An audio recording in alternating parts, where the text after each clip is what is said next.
Gotta add myself to the stage. There we go. We've got 1 minute. Let me see if I can get him.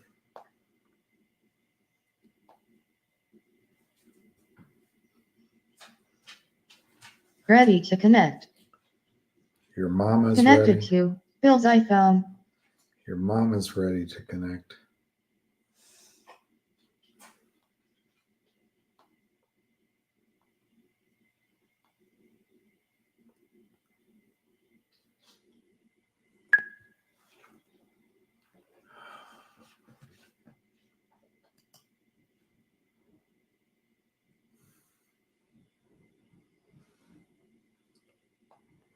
Hello? Where are you? Yeah. You're on. All right, hold on. All right, everybody. This is not to buy or sell. Again, this is an investment. This is information about security fraud from William. There's two guys and myself discussing security fraud. Out of the gate, I spoke to a big money manager, and he is adding to his position. Okay, so I don't know what the stock is. I'm not watching. I'm outside. But again, he is adding to his position. Everybody understands someone that's in trouble and drowning. We can all see it. So this is the signs you're seeing is somebody falling into that shark that we put up on Twitter, right in the mouth. When it goes, I spoke to Richard. It's not legal advice, and we both said the same thing. It's like candid camera. When you least expect it, that's when the stock is going to go. Again, we all know these options. We got the whole gist of the whole thing. But I just wanted to let you know, William, number one, you're working too hard at this. I need you to work only, if you're going to do it 4 hours a day, then I need you to go to relax. This is a long fight, and I can't have you fainting at the finish line. Okay, you got to stay tall. That's good advice. It's a marathon, not a sprint. Right. So please, everyone appreciates you talking all day. I think it's great. I jump on to help you out because, we can only say the same stuff so many times. But again, I need you to relax, take some time. I just want to let everybody this MMTLP nonsense. It's all put to bed. Everything's okay. Everybody's back on page. And we're all here for the same fight. So end of that conversation. No more of that. Again, I told you I just spoke with the guy, and he's adding to his position, and he's a major player. What else did I have to tell you? Benzinga. People, if you have a beef or you're not happy about the report that you saw posted on that financial website, I believe they have a content agreement with these firms, meaning that they take Benzinga's, whatever this posted on Benzinga, and they're a preferred vendor. Well, if you are not happy about what you see, and I believe is a fraudulent report, no name report, facts are all wrong, then let your brokerage firm know that Benzinga has posted false information, and you're letting it get onto our platform to affect my decision making, and that could potentially lead to a lawsuit, because that information is completely false. And if you sold your stock on that, you have every right to sue Benzinga and your brokerage firm for posting or allowing that information to get through. I told you the other day, I keep forgetting to look. A guy got out of the nut house in Ohio, and he made a bid for a company in Ohio. I got caught in this thing. When the guy made the bid, we all thought it was undervalued, and the guy got out of the nut house. The Dow Jones allowed that to go past their gatekeepers, and they put it up. I can't remember what year it was, but I'm going to dig it up. I forget to do it. But that shows you that if companies do not protect the information they're releasing, fraudulent information will get into the system. And then Benzinga, you can actually see it. They posted it on the website, and it popped up on everyone's site. And the headline, like the headline from Adam Fronstein, IMMU was kicked out of the prestigious ABSCO conference for presenting fraudulent information. So they used those headlines to get people to panic. That information was so fraudulent that IMMU was eventually taken over at $88 or $28 billion by GILD. Thank you, Adam Fronstein, for promoting a fraudulent story. That's how you have to fight back. Everything about Wall Street, every angle is here to steal your money. Get over it already. Fight back. We're veterans. We know this game. Most people here have never been to this rodeo, and most people just get robbed and never have a shot at fighting back. You know, this is something that everyone needs to pay attention to, and it doesn't take. It's not going to take you a long time. It's not going to take you a long time to figure it out about what's going on here.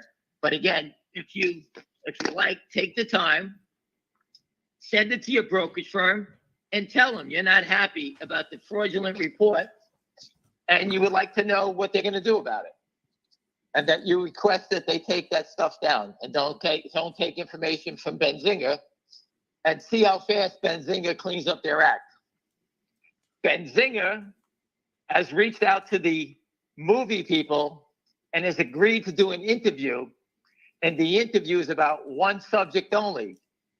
What are their guidelines to protect investors that read stuff on their site from fraudulent stories?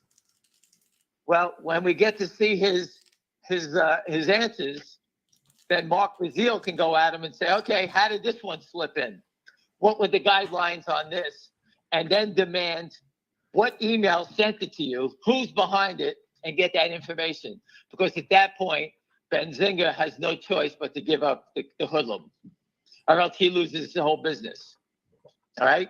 It may have slipped by, but he has to take responsibility for allowing that to happen. All right, so you got that. William, where is the stock at? I have no idea. Give me a I don't second. know. I had to turn off my phone, so I have to. No problem. I just Take your have to time. look it up.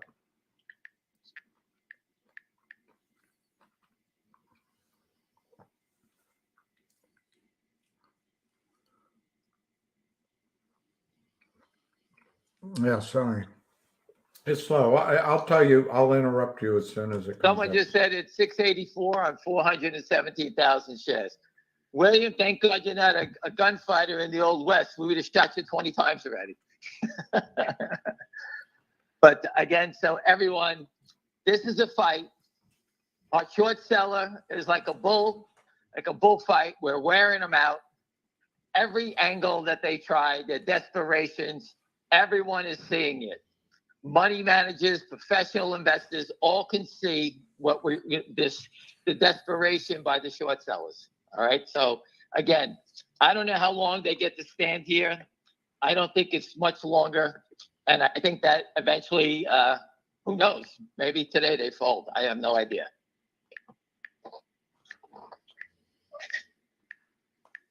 Any questions, William? Come on, let's go. Yeah. One guy's asking, can a whale put an order in for 10 million shares legally Wow, with a specific that's- purpose to bust the shorts? Is that legal?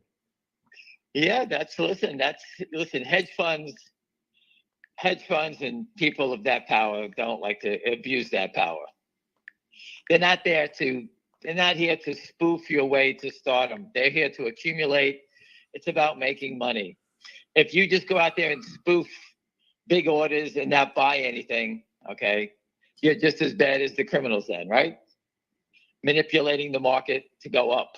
So if you're going to buy it as a whale, they're not going to do that. They're not going to jeopardize whatever they're part of just to make the stock go up so that we're all happy, right? Well, that's So true. think about it like that. You know, when you meet these guys, they have a lot of money. They know what they're doing. They're not here to manipulate the stock to make you happy. So, get over that already. That's right. Not legal advice says that Toronto Dominion, they said they don't review articles prior to publishing them. All right. So where's the liability go back to? It's either Toronto Dominion, okay, or Benzinga, but someone needs to expose this little fraudulent activity. So, because why don't we all send stories to Toronto Dominion and say, hey, finger motion, price target 900, say whatever you like. Why won't they post it? if they're posting stuff, why are they where are they getting the content that they're posting it? Who supplied it to them? Right. There has to be something, right? If there's no one overseeing that and there's no responsibility, it's not legal advice. How many people can get sued for this? Imagine selling on fake information or fake reports, or buying on a fake report. Just go back and look at, I can probably go to the SEC site and find 50 stories where people put out fraudulent press releases, management of a company, and they've all gotten arrested for doing so. Right. False and misleading statements, either way, are criminal. And Toronto Dominion just told you, so, hey, man, it's not our thing. Why would you even put it up if you know nothing about it? What's the origin of this story? Where did it come from? Why would you accept it? Can I give you a story since you're not paying attention to anything? Right. Think about what you just heard, everybody. That's how crooked Wall Street is. They write stories, they're putting them out, they're going to every platform. The distribution is amazing. Think how many stories have come through Benzinga where no one looking at it and they destroyed stocks. I know Busy has someone looking at it and putting that together, finding a bunch of stocks that were posted, names that were posted on Benzinga, and people, stocks were destroyed over these false and misleading stories with nobody taking responsibility for writing those stories. Thank God we have smart people here like William and Richard, it's not legal advice, and Busy Brands and all these type of people that caught this Benzinga thing and attacked them. And now now Benzinga has to go under defense and is going to be, has the lawyer, Mark Bazile, that pitbull going after them. He's great. It's easy. He's great. Who wrote the story? Who submitted it to you? What's the paper trail, Benzinga? And what's he going to say? Well, it's what, it just fell out of the sky on our site? What's he going to say? He's got to answer it. Yeah, it came from this guy. We usually get good reports from him. Well, who is it? We want to know. That's who we're going to sue. And Mark, after we sue him, Benzinga has liability. Mark is great. He's he understands it, and he goes after it with the knowledge that he understands of what the criminals do. So, well, that's because he's got people like you, William, helping him out. I think it's you. Don't you? So I have one of the shareholders, Big Lou, William, we met with DC, who walked the halls with us. He's doing his interview today, and he's going to do a great job.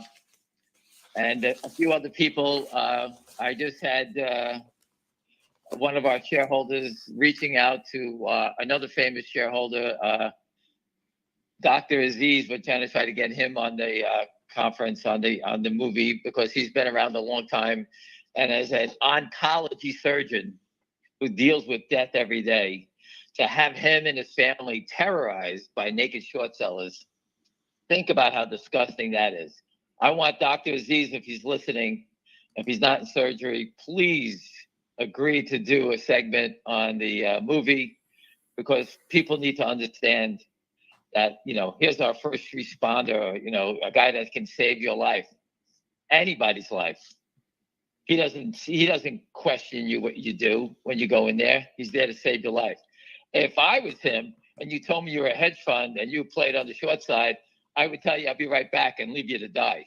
So I'm a different character. But he's not like that. That's a real guy who does, he's here to save lives, and he stands tall. Even though he knows they're robbing him, he can't stand it. It drives him crazy. But he's tried and helped us out a lot, and he's a wonderful guy.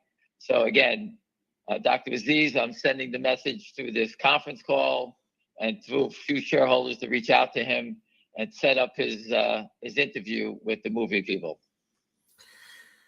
One guy's asking, not legal advice, if whomever, Toronto Dominion, claims that this is their First Amendment to publish, not legal advice says, well, if it's false, it's not protected. That's the whole argument about, there are limits on the First Amendment.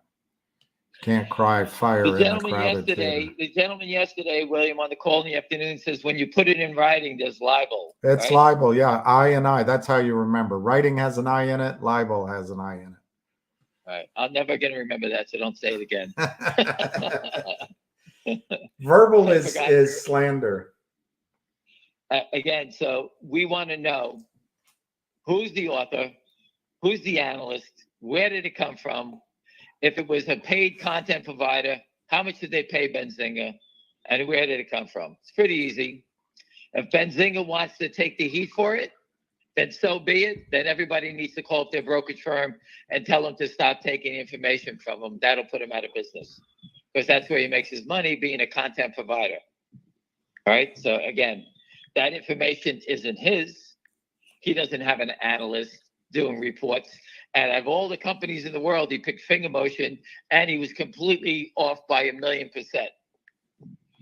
All right. So again, this is complete fraud. It's a new twist to the fraud. Everybody, you didn't expect this to come out. False reports posted on websites. I mean, just think of all the crazy things you're seeing going on. Everyone on the street knows this is a sign of massive desperation. Someone is getting thrown in that shark's mouth, whether it's today or tomorrow. I told you the word on the street, and you could sit there and say, well, you heard this guy from Goldman. I heard it from different people. It's like your fake story. We're hearing it. I'm hearing it. What can I tell you? Now we're hearing that what? There's fake stories. Now we're hearing that there's whales moving up their bids, trying to take stock. Now you hear this. Now you hear that.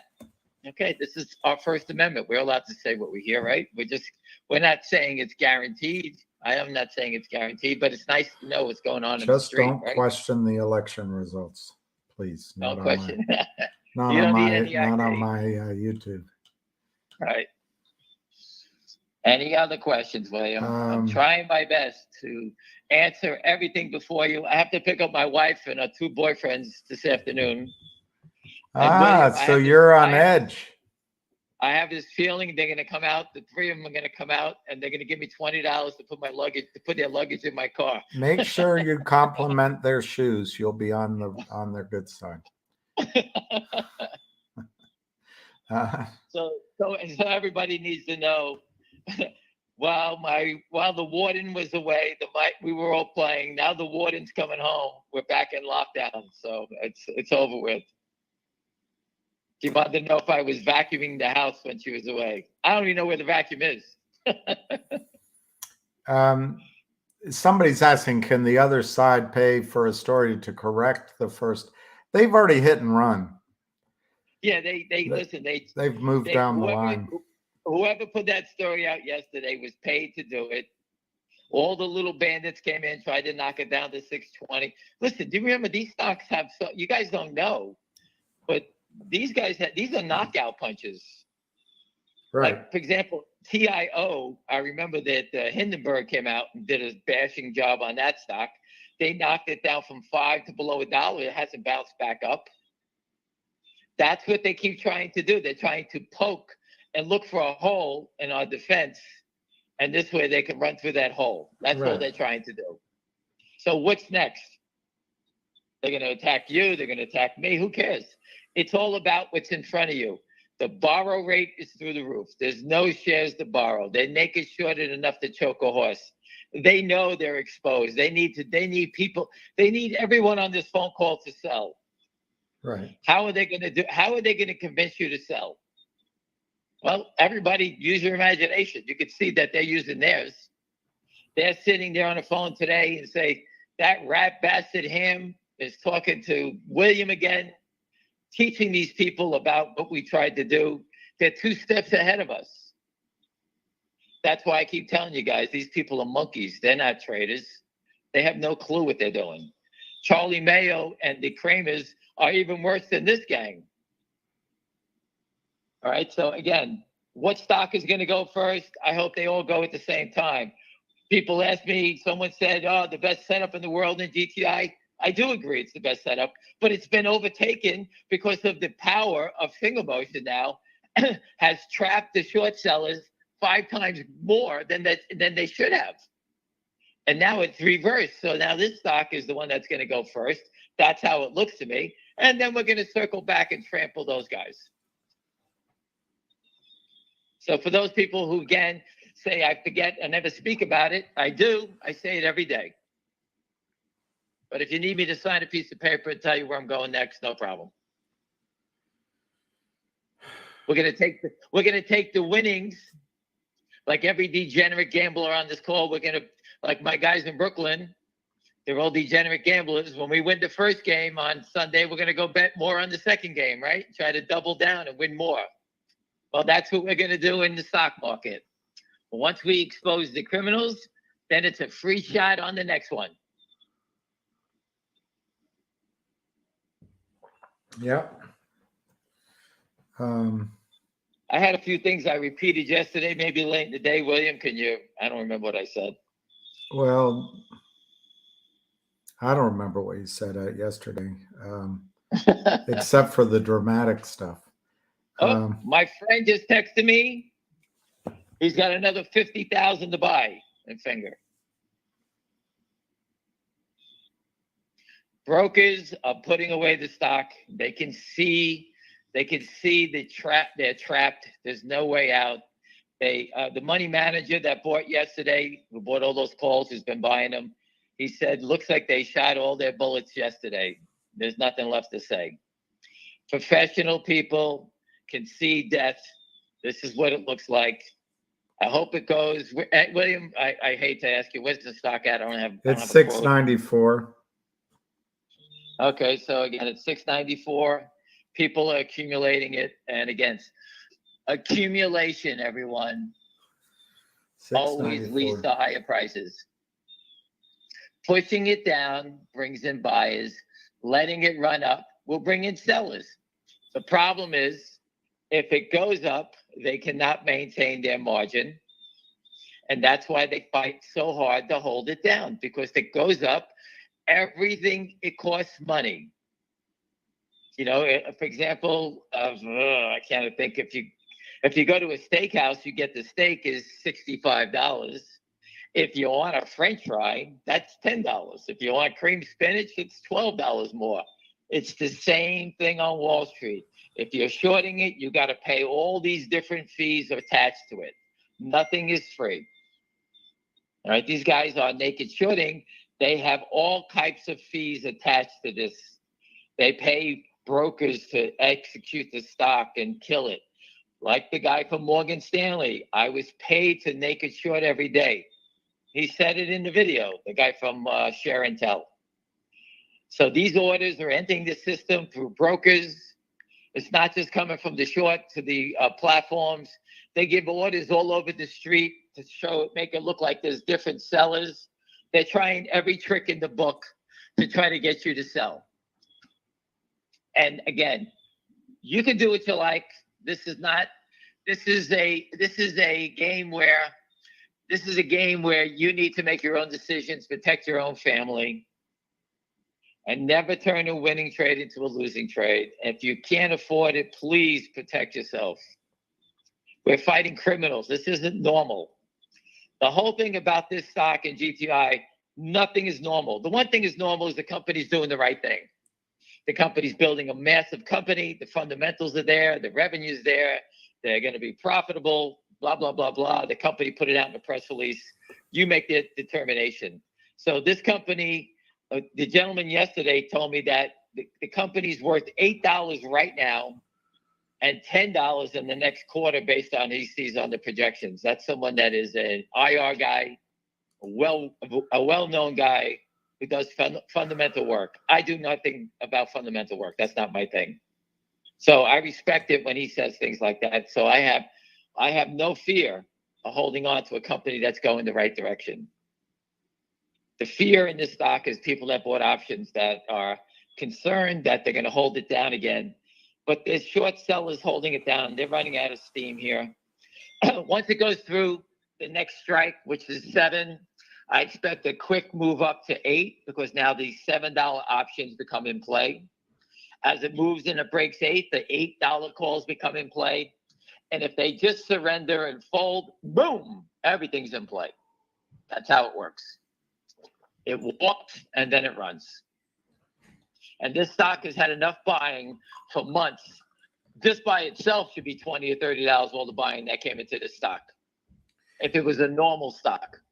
But again, this is not normal. They're holding it down because of security fraud.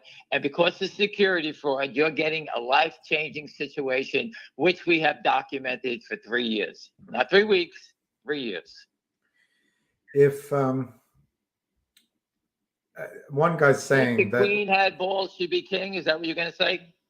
if the king had no No, if balls, the queen he'd had be balls, queen. she'd be king. Okay. I thought that's what you were going to say. This guy says, William, last night you said you think they move stock from LLC to LLC to manage their margin calls. What is Ham's No, opinion? they don't do it to manage. That's not true. They don't move it from account to account to manage margin calls. Margin calls are margin calls. All right, that doesn't change. They're moving it to buy more settlement time. For example, let's say they're short 10 million shares in account A, and people are one firm is calling for 1 million shares to be delivered. They have to somehow buy that 1 million shares back. So what they do is they go to the marketplace and they cross it from one LLC to the other. So the LLC that needs to deliver 1 million shares, they bid for stock. Another LLC sells it to them, and they go back to their prime broker and say, "Hey, we bought back 1 million shares. Here you go." And the new liabilities in another LLC. It's a kiting scheme. That's all that is. But at the end of the day, it comes down to money and margin. That is the breaker. But I guess what I was trying to explain is they can move trades to avoid settlement, change settlement time is probably what I was. They're just trying to buy more settlement time. Yeah. They could be moving it to help on margin calls, taking the pressure off one LLC, moving it to another. And hopefully the prime broker in the next LLC is not paying attention, saying, "Hey, it's only 1 million shares. We'll give them a little leeway to good clients." Yes, they could be doing that. But I think most of the problem is related to stock settlement. I didn't know this, but it's interesting. I should have known it. I just haven't looked. The prime rate now is 8.5%. Did you know that? That makes money tight for these shorters, or expensive. Listen, expensive. There is a ton of things that are going against them. Remember, if you're lending them money, you're sitting and you're paying, your costs are going up, and you have some losses. You're going to say, "Hey, I lent you guys $200 million. I can't. You got to give back $100 million. I need the money for something else." And that is a death blow to these guys because money is getting tight. Everyone looks to save their own ass. And eventually it'll come up where these guys are going to be exposed because no one's going to back these trades. No one will back these trades. Everyone will run from it. If they go and tell people they need to borrow money to pay for this, I guarantee you, if they told 5 people, 5 of them will say no, and then 5 of them will buy the stock because they know he's dead. So they can't even call people and borrow the money.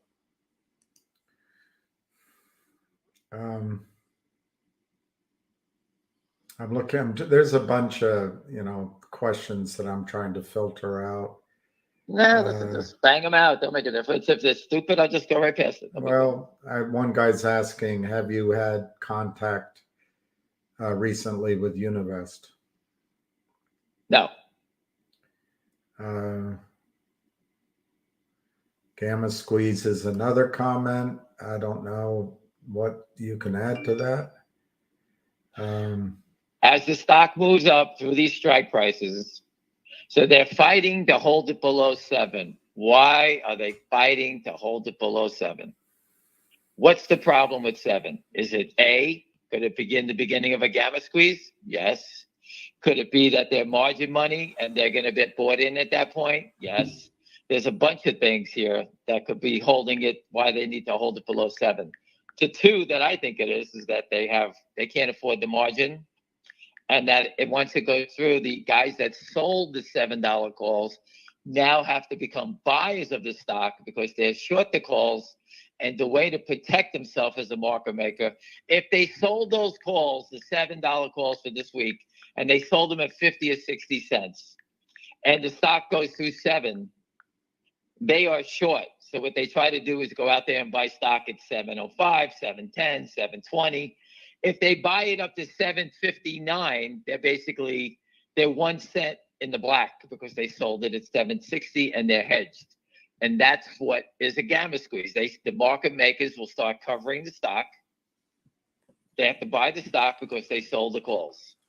And if it goes through these numbers quickly, 7, 8, then that happens in the 8s, the 9s, the 10s, and that's how it keeps rolling up until you get that gap. When it goes 10, 20, that means the 15 calls with 10,000 open interest, these guys would be down $5, and they're in a panic because they sold 20 cent calls, and they have to buy them back at $5 a piece.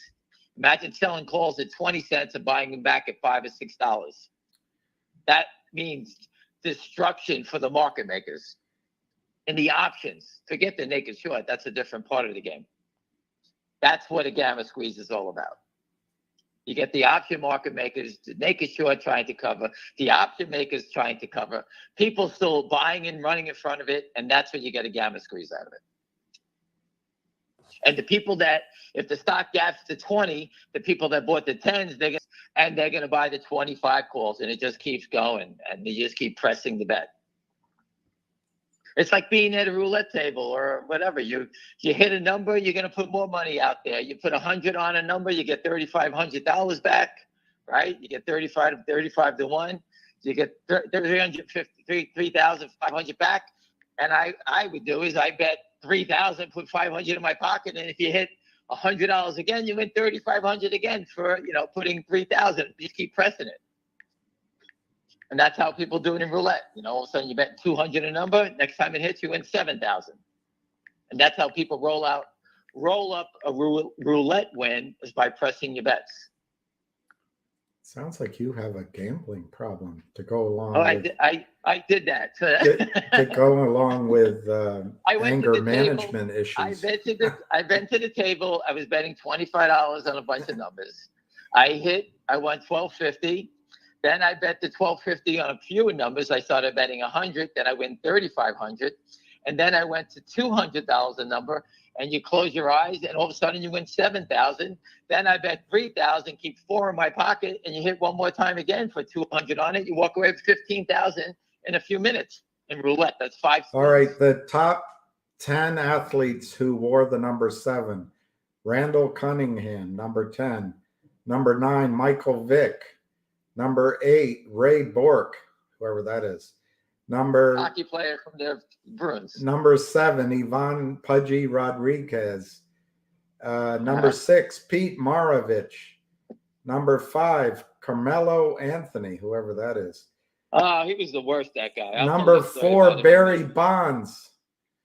Barry Bonds won number 7? Yeah, number 3, John Elway. And number 2, Mickey Mantle. And number 1 is, can you guess? No, number one was Mickey Mantle, but go ahead. Number 1 is still active, the world's most popular player of the world's most popular sport, Cristiano Ronaldo. Number 1. Forward. He's number 7? He wears number 7, yeah. All right, well, growing up, everybody was a Mickey Mantle fan. I was a young kid. We always went to Yankee Stadium to see the old. I said yesterday, I thought he had 540 home runs. His lifetime stats: 298 batting average, 536 home runs, and 1,509 RBIs. And I have to tell you the best story, the Mickey Mantle story. I met Mickey Mantle one time. And this is a true story. How big was his hand when he shook your hand? It was probably pretty big. I didn't shake his hand. Yeah. When you hear the story, you're going to say, oh, my God. I was in Dallas, and I went to a golf club. And it was a very exclusive golf club. I had a hedge fund. He took me in there, and they were playing cards in the locker room. Yeah. and Mickey Mantle was part of the card game. And Mickey Mantle was sitting with no clothes on. I mean, Mickey Mantle with no clothes on. They were playing cards. Oh, he was losing. It was probably Liar's Poker. So he I lost. didn't say anything. I said, nice to meet you. What am I going to say? You said, nice bat. Is that bat? Is that the bat you use? I walked out and I told the guy, "Are you crazy? I got to meet Mickey Mantle with no clothes on." And that was a true story, another crazy story. But that's Wall Street for you, you know. And you know, we always look at these athletes as though they're, you know, they're angels from heaven. You know, they're just regular people. You know, they're all crazy, and this is what life's about.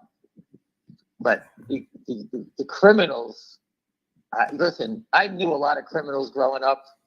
Okay, I came from a bad area, and you know, criminals were, you know, they didn't rob people. They just didn't rob everybody. They, whatever their prey was, it was a business. Whatever it wasn't the people standing on the street. These guys figured it out. If they take $1 from millions and millions of people, they make much more money and go below the radar. But they couldn't take $1. Now they want all your money, and that's where the problem now. Now they're exposed because we all know the game. They were stealing pennies, then they went to quarters, now $1. They went from small caps to mid caps to big caps. And now the game over the years has evolved into where it's like a siphon. And now the game's over because now everybody knows. This gentleman, Rayner, is thanking Not Legal Advice for his great video last night. But he talks about he mentions the stock Sava, SAVA, and he says it's a tragedy that the criminals are destroying this company with the most promising AD. I don't know what AD drug with two. I don't know what AD drug is, but it's got. There was a story about that the other day. SAVA, I forgot. What's AD? Is that advanced stages of dementia like I have, or is it? I think it was the Alzheimer's drug. Alzheimer's, yeah. Yeah, that my father used to call it old timers disease. Old That's what he timers. used to call. My dad used to go out as he got older. We used to go out to an Italian restaurant, and he used to go, "Give me the Tina Marie." We're like, "What the hell is a Tina Marie?" And that was his way of saying tiramisu. But well, it's a terrible thing. Oh, they don't care about anything. I keep telling you. I tell you every day.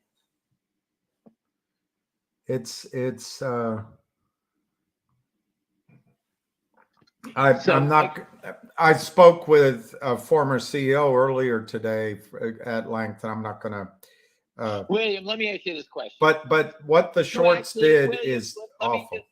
Let me stop you for a second, William, because people say this to me all the time. People say to me, "It's what, do you still talk to brokers and money managers?" I said, "That's what I do." William, when he's not entertaining you or educating you, he speaks for people that are in the field, like a CEO of a company, and he's educating them. Yeah. So yes, me and William just don't hang up the phone and just look at the wall. We continue to educate new people Speak to for understand yourself. crime, and we don't demand that anyone buy the stock. What we do demand is that you understand it and spread the word about naked short selling, and that it's counterfeiting, and they are terrorists to the American financial system. Well, and here's the problem. I don't know anything about Sava or its financing. David says they have the best drug for Alzheimer's. But David, if they've done a deal with the criminals, whether, you know, all different manners of essentially a toxic convertible note or warrants or it doesn't matter how good that drug is. The stock's doomed. And that's just terrible. It's just terrible. I tell you that all the time. So they could care less. They care less about their own parents, their own relatives. The whole thing is complete. It's disgusting. And I keep telling you that. Listen, I'm a disgusting guy like everyone else. All right. But when it comes to saving people's lives and give me how could you even, I'm appalled by seeing this stuff. You know, my friend's dad recently died of Alzheimer's. You know, he forgot how to eat. My uncle had Alzheimer's. I mean, what? They don't care about anything. I never seen anything like it in my life. Well, What luckily, are they are never going to have Alzheimer's because they're so rich. They're never going to have it. Right. They think they're going to take their money with you. The Egyptians tried that, right? That doesn't work. This guy's got a sense of humor. I don't know who Aaron Donalds is, but he's hoping that the stock price gets to Aaron Donald's number, 99. Pretty good comment. I see. Come Out 7 says, what will help to start the Univest buy? We don't know. They're not doing it for us. And I don't know if Univest is going to be the buyer. Maybe it's one of their investors. Maybe it's, the answer is we don't know. But there's an S3 there, so they're involved. We know they're involved, but we just don't know how. I spoke to someone last night, and they said, stop thinking about hedge funds funding the company when it squeezes. Corporate partners, once you get a corporate partner involved, all right, it's game over, because now they know you have a deep pocket partner. All right. Once you get that partnership, the game changes.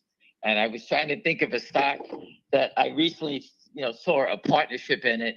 Once you get these guys on board, it takes all the downside out. The shorts go away because they know that anytime that the investor wants to increase their ownership or fund it or give them more revenue, whatever the partnership is, they drive these companies to the moon. And that's the beauty of, hopefully, that these guys can get those telecoms to get them involved in the company. And that's what I hope that's the way it goes, not, some other stupid investment, some guy just putting up $10 million, $20 million. That doesn't mean anything. Money doesn't mean anything. It's the partnership is the most important thing. To me, anyway, that's how I look at it. This Sava is interesting. David, I don't know. I don't know what the financing is. I just want to reiterate, if they've signed a toxic convertible note, nobody knows what the denominator is anymore. So the stock just becomes doomed. It's terrible. But David, I'm willing to fight for that stock. So afterwards, let me know. Go through Busy Brands. I like that Alzheimer's drug. All right. I'm looking for other questions. Someone's asking about Webull. There's no deal in Sava, and brokers have a prices of over $100. But I wonder why they're attacking. They don't attack unless they're protected. David, they don't have any courage. They'd all be queens because they don't have any balls. They don't take the risks that they ask you to take. They are always hedged. That's my opinion. Anyway. That's what they do. I just wanted to change the subject for a second, everyone. Tonight, Busy Brands has Robert Shapiro. 5:30. He crafted with the SEC reg show. He told them that they had loopholes, and you can hear his I think there was a soundbite for him on Twitter. You can listen to him. I met Mr. Shapiro a long time ago. Great guy. He worked in the Clinton administration. So this is a real guy. Unlike us, he comes from a different world, the political world. And, I want people to ask Busy questions. And my questions are to Robert, is that this crime is going on. Who the hell do we have to go to get some movement on this thing? You're in the government. You work in the government. Who do we have to go to? Enough of this. This is going on a long time. He's been around 20 years talking about this nonsense. He worked on Reg Show. How many SEC commissioners look the other way? It's time to throw them under the bus. Their legacies should be ruined for allowing this to happen. Think of how many lives they ruined while they were in charge of the SEC. And to me, those are questions. I put up about United Airlines. There's probably 200,000 people who worked at United Airlines that lost everything due to security fraud. When the company went to zero, it was naked short of the zero. I put this story up there. I put the story about The Economist in 2011, June 2011, where they talked about the regulators are rattled by all the unsettled trades. That was 2011. Okay, it's almost 2024, and we're still trying to figure out a way for someone to step up and take care of this problem. Those are the questions that Shapiro, I don't want to hear him babbling about blah, blah, blah, blah, blah. We need to have hard questions, and please text them to Busy Brands, give them like 20, 30 good questions that we can answer that you want to answer to. Don't just let them say the same stuff. Ask the questions you want answered. Right. Is that good enough, William? That's fantastic. That's fantastic. I'm trying to collect good questions here. There's more comment on Sava. So guys, I like that story. I'd like to go after these because everyone had anyway, but we'll focus here on these stocks first. Look at this. 1 million people in the United States die every year because of Alzheimer's. It's terrible. Here's a decent question. Why? And Gerald Ham tried to create a new exchange, and I'll let him briefly describe that. But Gerald asks, why don't they just use blockchain on the market? In the market. I spent $200,000 my own money. I raised it for my friends, family. I flew to Abu Dhabi. I had permission to actually won I won the FinTech Award in Abu Dhabi 3 years ago. But the government is not run by residents of Abu Dhabi. It's run by outsiders. So it's very difficult to get things done there. For example, like the people that were running their securities and exchange there were people from Australia and the UK. And after a year of getting all this stuff to where I needed it, they leave and they change, and there's someone else in charge then. So it's very difficult to deal with on that aspect. And I gave up because of that.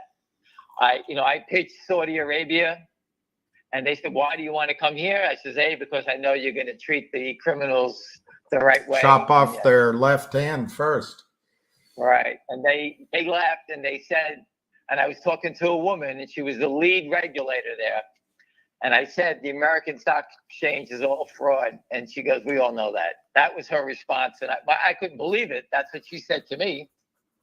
And, at that time, they passed on it. William has been telling me to go back there because they want to turn that country into a Dubai with the big financial, and they want to turn their country around and get people to make it a destination place like Dubai. So, maybe I'll go back and try it. But again, I set it up where there's buy, sell, no short selling at all, and settled in blockchain. So there'd be no fraudulent activity at all. All right. This is what needs to be done. Short selling, as you can see, the criminal activity is done where? In stock loan. What is the SEC attacking now? Stock loan. I've been saying it. John Tobacco worked in stock loan. Could someone ask him to give up the people that he knows that are bad in stock loan? Because stock loan is now the source of criminal activity, which is the SEC now telling us, hey, this is where the problem lies, in stock loan, and which is what I've been saying, stock loan. And if you think about it, why would I block out stock loan? Imagine having two sheikhs, or sheikhs as they call them, in Abu Dhabi, and they both want to short a stock, and there's only 100,000 shares. Who's going to tell him that he can't have 100,000? There's only 100 to lend out, so obviously they'll fabricate the next 100 to make sure that he's not upset with him. So again, that's what happens in the U.S. If you have Stevie Cohen and the guy from Citadel, Ken Griffin, as your client, and they both want to short 1 million shares of a stock, and they both pay a ton of money in commissions to you, you're going to do whatever you can to get them that stock. And that's where the fraud lies. Mm-hmm. That's the stock loan story. So anyway, let's see if there's any questions. This is interesting, and I'm sorry to keep bringing this up, but it hits me. David is saying this is the last time you'll hear about this on Sava because Big Pharma is behind the attack. And maybe the reason it reminds me of the story you always tell him, where they drive it down and then somebody buys them out. It happens all the time. You raise all the money. You raise all the money. You use all the resources you have. Get this down the road, and when you're 99% complete, they destroy your stock, and then they scoop up your assets for pennies on the dollar. And you say to me, "You're full of shit. That doesn't happen. You're making shit up, you moron." Well, I'll go back in time. There was a company called Force Protection, FRPT. It was trading up to $30 a share. They made a military truck that had a V-shaped hull, meaning that when you drove over a mine, when it exploded, the explosion went to both sides, and instead of going straight up and blowing up all these soldiers' legs, it would go out to the side. They were getting all kinds of orders from the military, and the naked shorts drove it down to $3. Pat Byrne, I brought it to his attention. He did a whole story on it. And eventually it was taken over by, I think it's Northrop Grumman or General Dynamics, I forgot. You could probably Google it. It was taken over at $5.62. So imagine if you were the guy that designed this, worked 10 years building this truck up to make a lot of money, and all of a sudden you sold out all your dreams. Everyone who worked there got out at $5.62. And General Dynamics or Northrop Grumman, I forget which one, acquired everything they had for $5.62 as the white knight. Think about that. Everyone thinks they were the savior, but it sounds to me like they just basically stole the company. And if you go to deepcapture.com, you can see it. FRPT, you can read it. Pat Byrne actually has the fails to deliver that shows the explosion of the fails to deliver. And what happens when you get the explosions of fail to deliver? The stock prices go straight down. It's the old supply and demand curve. So again, Pat Byrne put it up there, very nice. That was a long time ago. I gave him that story. Okay. Let's see what other questions are coming in from your discerning audience. One guy, Rick Galante, is pointing out that maybe we need to support Finger and GTII at the same time because they trade at the same time. Maybe. I have no idea why that happens. I think it's tied to when they did the story in Zero Hedge, because that's when the thing changed. All right, so I don't know why, but that Zero Hedge story created or linked these two together forever. I don't know why. So I look at it this way: Finger Motion to me, all of a sudden, I told it, I think it was based on the benchmark story that the stock was trading at 2. They came out and said the stock was worth 5. And I said to everybody, why wouldn't we buy the stock up to 5? Because we know it's worth 5+. And then we got to 5+, and the company comes out with tremendous earnings, and now the thing's in play, and the short's in trouble. And this, as William always says, the market always gives you the hint of what's going to happen, right? It does seem to do that. So why not go with what's ready to go? Everybody can make a lot of money, and then we can circle back with fresh funds. If you had $100, all of a sudden you come back and you got $5,000. We're going to be much more powerful to the next short seller, and that's what's going on. I'm sure the SEC isn't thrilled about that, because we're premeditating our attack, but we're telling everybody before. So, All right, let's see what else. Something brewing. Okay. AMC's making new highs. I don't know what a Where peak. Where is AMC at? It says it's at 1020. I forgot they did that reverse. You know, I keep seeing Pete from Philly fighting with what's his name? That old Wall Street Journal reporter that's basically washed up now. What's his name? I mean, Gasparino. And for some reason, that guy keeps trying to piss on AMC and their holders. I don't know why. What's his axe to grind in the stock? I don't know. But again, the company, you know, the CEO didn't fight for everybody. That's my only disagreement with it. I'm a movie guy. I make my donation all the time to support AMC. I always go.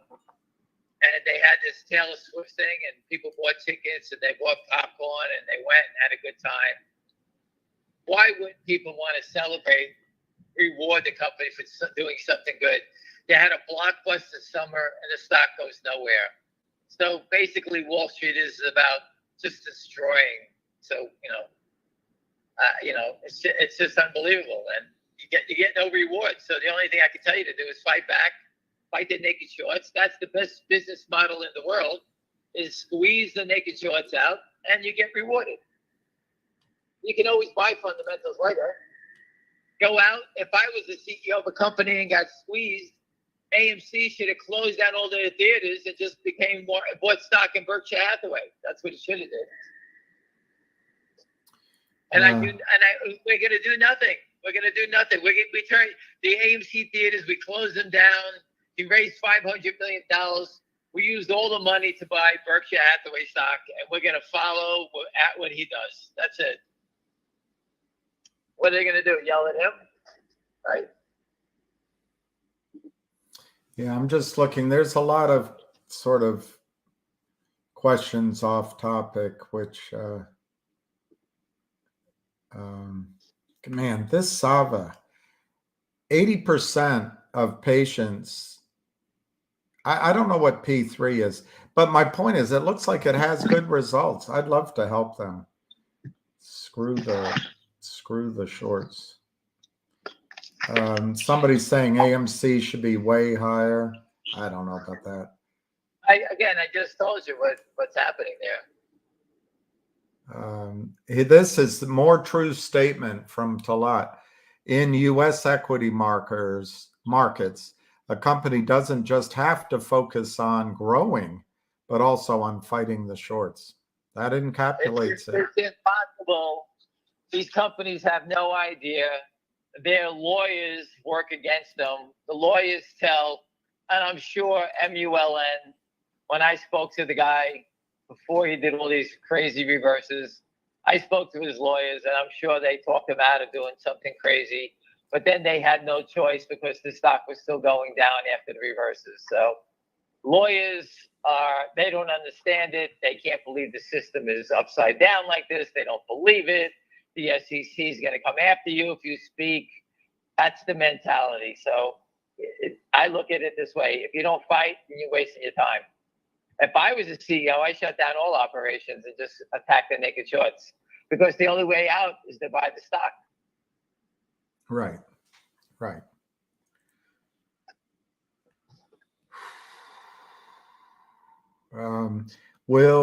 When they start buying, will they use computers to buy if they start buying, and all the AI intelligence, the algorithms that go along with it? I don't know. Well, no matter what they're using, a computer, a Quotron, a Bunker Rainbow from my friend from E.F. Hutton, that's how old he is. It doesn't make a difference. The one thing that's in common is they have to buy the stock. Means take the offer, buy the stock, and close out their positions. So whatever they want to do, they have to buy the stock. They're not in the business. They're going to be buying 5,000 shares, selling 4,000 shares, and an algorithm. At the end of the day, as long as there's more buying than selling, the stock is going up. I remember Bunker Ramos because Ferris Baker Watts, when I would go next door to meet try to say hi to the friend I had there. They shared Bunker Ramos. They had one for a bunch of brokers. Man, that brings up memories. These questions are going downward. Will we ever get the bastards up against the wall? I don't know. Yes, I'm going to say yes. I'm going to say yes for $10. So I was like, Jeopardy, we're going to get them for $10. Listen, we're not going away. They're trapped. People, I know you think that you haven't won yet, but the writing is on the wall. They're telling you. The stock is telling you they're dead. I like how this guy thinks. Vincent Mancini, he says the MULN lawyers were probably planted by BlackRock. I like how you think. That's quite possible. He said the MULN, right? Yeah, MULN. I spoke with the attorney from Boston, a very nice guy, an English guy, very nice guy. But after I spoke with him, I'm sure he hung up the phone and said, "Hey, these guys are crazy. You're nuts to do this. I can't sign off on this." That's what they all say. They say the same thing because they have no idea. And I was educating the guy about naked shorts, and I guess it went over his head. I don't know. I told you I educated the biggest law firm, one of the best law firms, Morgan Lewis Bacchius, about naked short selling, and they thought we were crazy. I told them the stock settlement system is broken, and they're like, "Come on, are you nuts?" And then we showed them, and then they said, "Oh my God, you're right." And that's when we figured it out.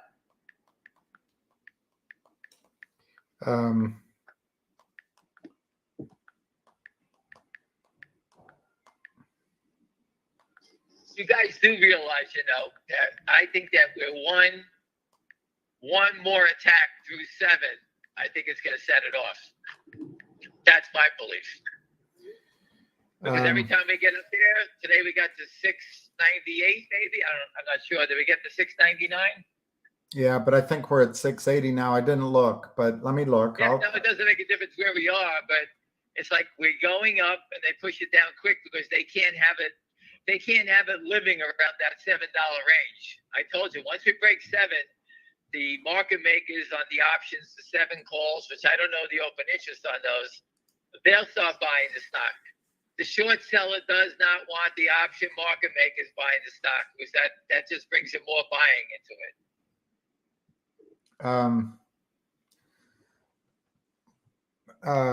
What's the value on, William, I'm in the car driving to get my wife and her boyfriend.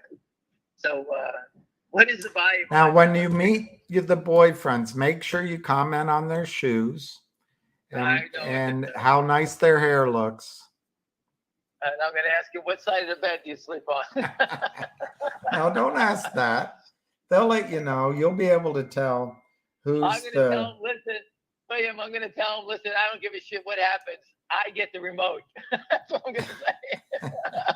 You'll be able to tell which one's frou-frou and which one you can talk football with.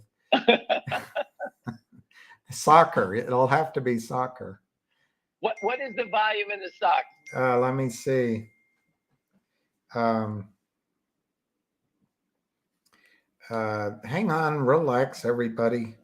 It's 675, and that's the volume? No, your mama. The stock, the price. 675, 670 to 678. The volume is 571,770 shares. So we're on our way again to a million share a day again. The high on the day was 698. The low was 641, and that's where we are. All you have to do is write it down. If they thought they could win, why are they so concerned to move it away from 7? If I was the short seller, I would have let this thing run through 7, run through 8, and then shorted more so I can get my average up and somehow figure a way out of this trade. But they can't do it, and they keep piling on in the same spots, trying to push it lower.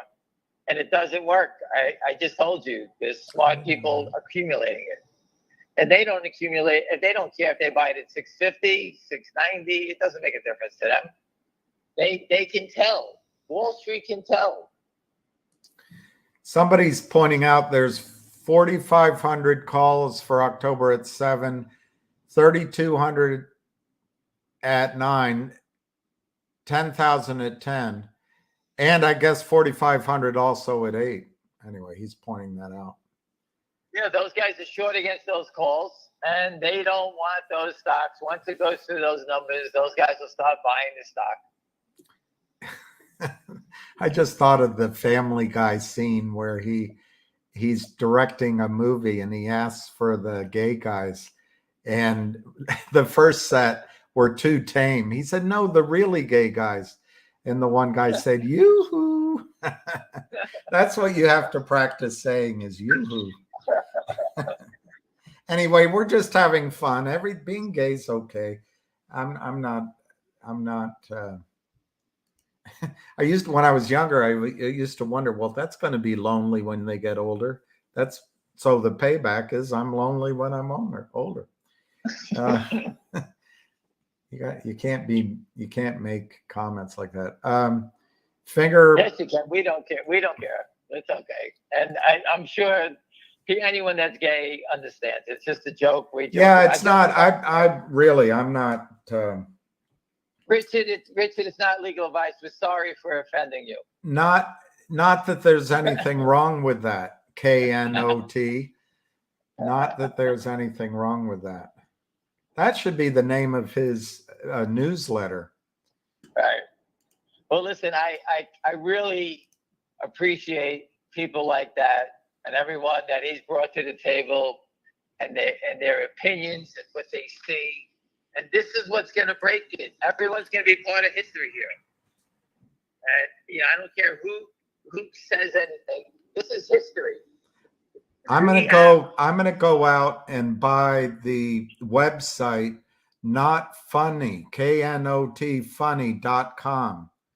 And I'll save it for when Richard is famous, and I know he'll want that website. Well, listen, he's not a securities attorney. But for someone that's not a securities attorney, he sort of has the mindset on how damaging it is security fraud. He told you your apology is not accepted. He said it's rejected.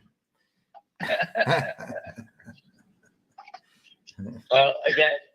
I didn't know he's not a securities attorney, but he, just like Mark Bazile, and maybe Rosa as well, and maybe there's another attorney named Howard.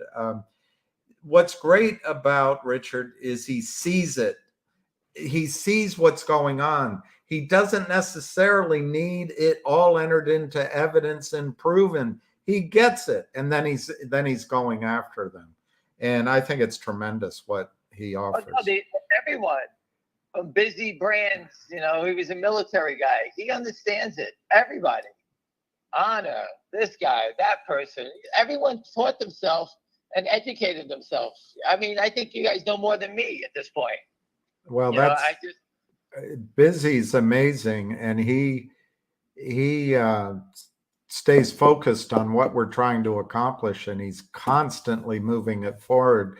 One of the great things about Busy is he's there to help everyone. And he's a great drinker. He's a good drinker. He loves to drink. Oh, I didn't know that. He actually drinks what they call it. I think they call the term. He's double fisted. He drinks with both hands. He's righty and lefty when he drinks. I already had all I can drink, so I'll just have to watch. Any other questions? Again, Talat is asking. Take a break today. This would be probably a good question for you to leave on. Go get your hair done. Make sure you wear matching socks. Make sure your shirt is ironed for when you meet your wife's new friends, quote unquote friends. Talat wants to know, why, Ham, are you so sure that Finger will eventually squeeze? Shorts keep counterfeiting out of thin air. That could go on forever, couldn't it? I agree with you 1,000%. It's a great question. But my only answer to that would be, if they thought they can win, why don't they let it go higher? Wouldn't you make more money selling stocks short at 30? It's free money. We can do this forever. Why do it here at 7? Why do I need to do it at 6 3/4? Why wouldn't I want to do this at 30 or 40 bucks? Imagine selling millions of shares at 40 bucks. Boy, we could become Warren Buffett doing that trade all day, because they can't win. That's the answer.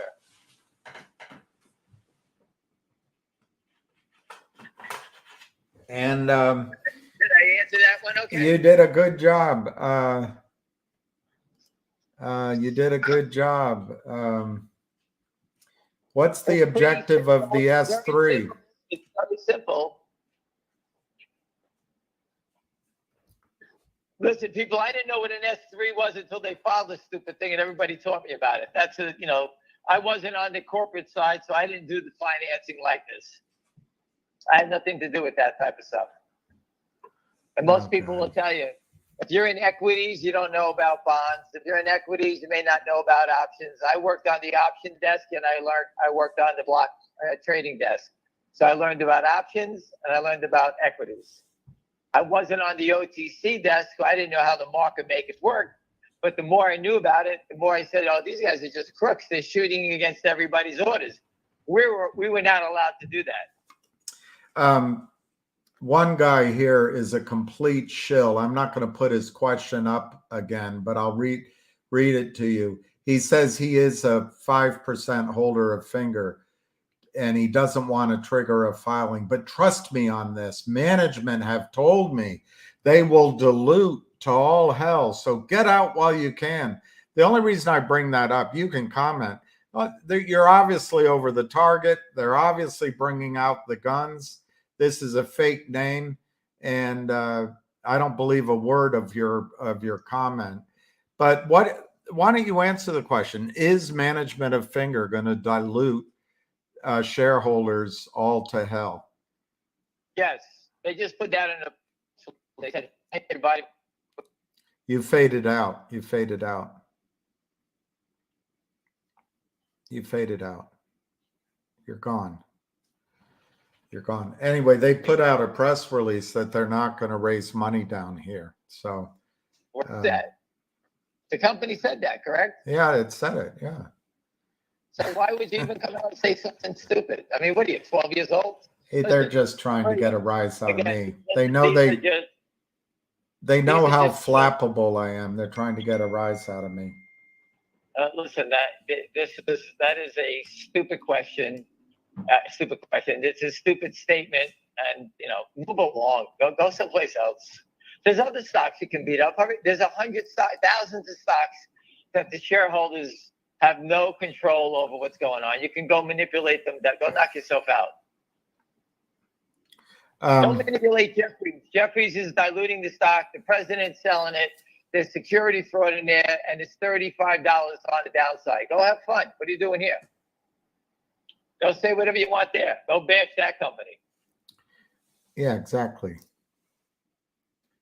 Hang on, I'm trying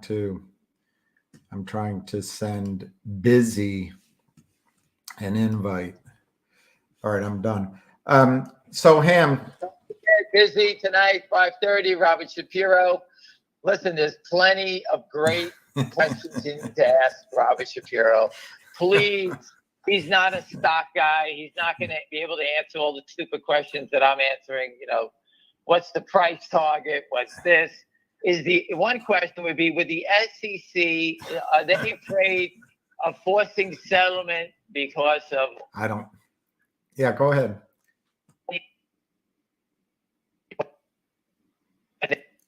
You're driving through a zone. Oh, I'm sorry. Okay, there you go. All right. Yeah. Yeah. So Ham, say what you want. I have to go use the Lou quickly, and I'll be right back. I'm gonna sing a couple of songs when you're gone. Yeah, sing a song or just talk about something. All right. Again, William, make sure you pull the chain. That's the most important thing when you're done with your business, right? And again, everyone, the people I'm speaking to, all right, that have reached out to me, asked me questions. I spin what I understand. I don't. I'll advise you. Otherwise, I'm not sitting here soliciting people. All right, people out. I get invited to a lot of breakfasts lately, and people want to sit down and understand it. It's like understanding a computer. I don't know everything about the new titanium phone, so if I wanted to get involved, I would find someone who understood Apple. This is about security. Brokers don't understand it. Most brokers believe that their own firms are shooting against them and their clients, because the broker's interest is to help make money for his client and hopefully charge him a commission and make yourself a nice career of having a big book, as we call it, of clients. Wall Street's just basically destroying everybody's clients, and the brokers on Wall Street are now down to, as they call it, they're just raising money, and they want it to be managed money. So Morgan Stanley has their brokers not recommending any stocks anymore. They have them doing what? They have them go out, raise money from clients or investors, and put it in a pool and have a Morgan Stanley money manager run it. And they tell you, hey, raise us $100 million, put it with our money manager. You get paid a percentage of the win or an override, and you don't have to sit around all day and watch the stock market and let the money manager do what they're doing. That's Wall Street now. Old Wall Street was that brokers would go out and find something that they believed in and take a shot on it for a client. They could buy a stock at $5 and hopefully it goes to 20. But now they just they all do the same thing, and which is buy Apple computer, whatever they do. So it's a different game these days. And William, that we're talking about is managed money. Right. Before brokers needed to come up with ideas and actually present it to their clients, maybe go to a trade show and see what a company's about. If you go to a trade show now, you'll see 40 people there. Before there were 4,000 people there. That's how much Wall Street has changed. Not Legal Advice says that Shapiro should come up with a catchy slogan like, if the glove fits, you must acquit, something about the shorts. Actually, he didn't say that. He did say ask about the OJ case. That's the wrong Shapiro. Listen, Wrong Shapiro, Busy says. Busy is here. I think some of the questions for Mr. Shapiro should be about what his experience with the regulators and why are they tap dancing around this for 20-something years that he knows of. They That's have the most important. That's the most So Busy important has a point. question, I think, for you, Hamster. I'll give you guys a little tidbits. Here's going to be one of the questions. I have them here in front of my screen. What do you see as the greatest threat to the integrity of the U.S. capital markets? Lack of enforcement, exemptions, and loopholes, fraud, leveraging U.S. treasuries by the Fed to create liquidity in the secondary market. D, all of the above. How has Rexshow fallen short, especially in regards to administering the principle of supply and demand in the name of liquidity? Say that one again. This is just a few questions that are going to be asked. Okay. So I don't want to give all the questions, but I have a few of them. It's going to go for an hour. I just got off the phone with him about 30 minutes ago. He has all the study material in regards of MMTLP. He has the timeline. He has the FINRA FAQs. He has the many links to Senator Crapo's questioning. when he was grilled. It was grilling Gary Gensler for his 5 minutes. We also sent him the link to Ralph Norman. What else did we send him? The interview with Al from Boston, with John Berta. So he's well acquainted in MMTLP situation, but some of these also not only is going to be in regards to MMTLP, but as what's going on with RecShow, the many loopholes. So, you know, kudos to Savvy, kudos to Curtis, kudos to 100 and Huckleberry. We spent a lot of time this weekend composing all these questions and being extremely professional with Mr. Robert Shapiro and Wes Christian. That's the way you got to be, guys, because if we are extremely professional with these other professionals in the industry, they will not hesitate to come back and actually share their knowledge with us in the future. Hey, listen, number one, he's not a professional, okay? Now get that through your head. All right, can you hear me, guys? Yeah, you're quiet, but we can hear you. All right, he's not a professional. He's a politician. All right. When I say professional, you know what I mean, Ham. He's not a professional. Ask him point blank. Do you have any family members that have died of cancer or Alzheimer's? Yes or no? They'll say yes. How could anybody how could they let them destroy these type of stocks? Next thing, have you or any of your family members have been ripped off by naked shorts in the equity market? You guys, do you play the equity market? Have you ever bought stocks? Can you tell us about your experience? Do you see anything? Ask him that. Then you'll know whether he's a professional or not. He's not a professional. He's a politician. He's a politician, and you're asking him politician questions, which I got it. He's a good guy. I'm just trying to say, but don't think that you're gonna get it's not legal advice. What your point is, he doesn't necessarily know the intricate details of Wall Street. He couldn't tell you if SAVA was being naked shorting or that the company has poor fundamentals. It couldn't hit him in the head. He wouldn't know if it hit him in the head. But he understands the issues, and he studied the issues broadly, the concepts. That is true. That's why we have Wes Christian, and therefore. That's what. Don't drag him into questions. Well, what do you think about this stock and blah blah blah blah blah? You need to stay on what he's an expert in. He's an expert at a higher level. For example, how could it be possible that SEC commissioner after SEC commissioner has done nothing? And the cover of Forbes from 1988. How could that be going on? They all know about it. You were part of RegShow. What happened at RegShow? Why were they designing RegShow? Was there a problem? Yes, there was a problem. What was the problem that everybody was so concerned about?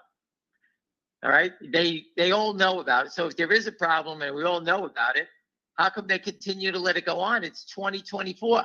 Mr. Shapiro, you started this thing. You were about 45 years old. How old are you now? 90? He's been at it longer than you have. No, he hasn't. He came in behind me. With similar results. He came in behind me and he popped up on the scene. And we all thought the same thing that everyone's thinking today. Oh my God, we got a real professional. He's not a professional, he's a politician. Well, maybe we should have you do the interview. Maybe you should come on and go back. I don't give. Listen, I got to take my wife and her two boyfriends out tonight. I got to entertain them. Busy might have some advice for how to handle that. I got to move my clothes into my tent. What the hell did you do, Ham? Well, again, I just want you to understand that what he's about. He's a great guy.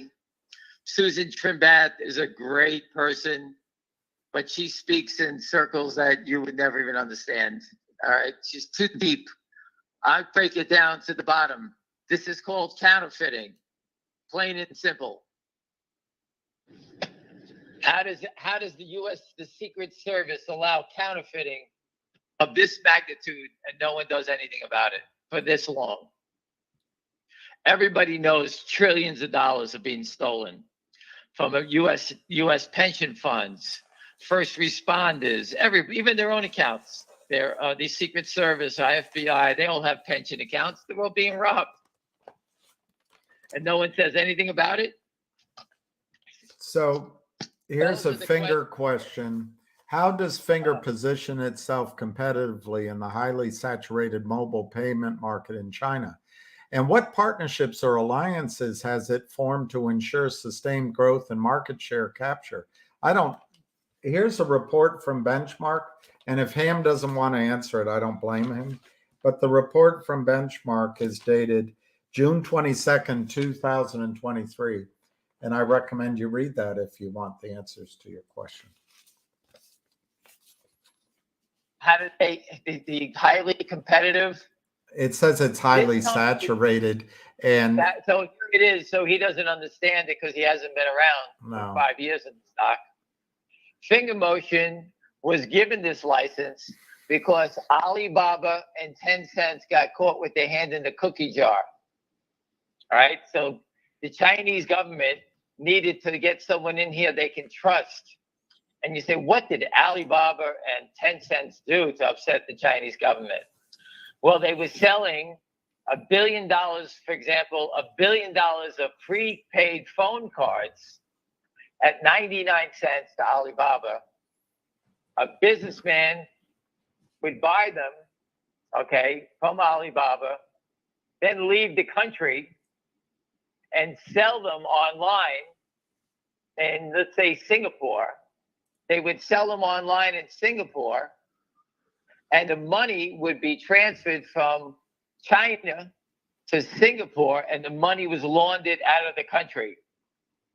And that's why the Chinese government looked for somebody else to take control and be part of that top-up business.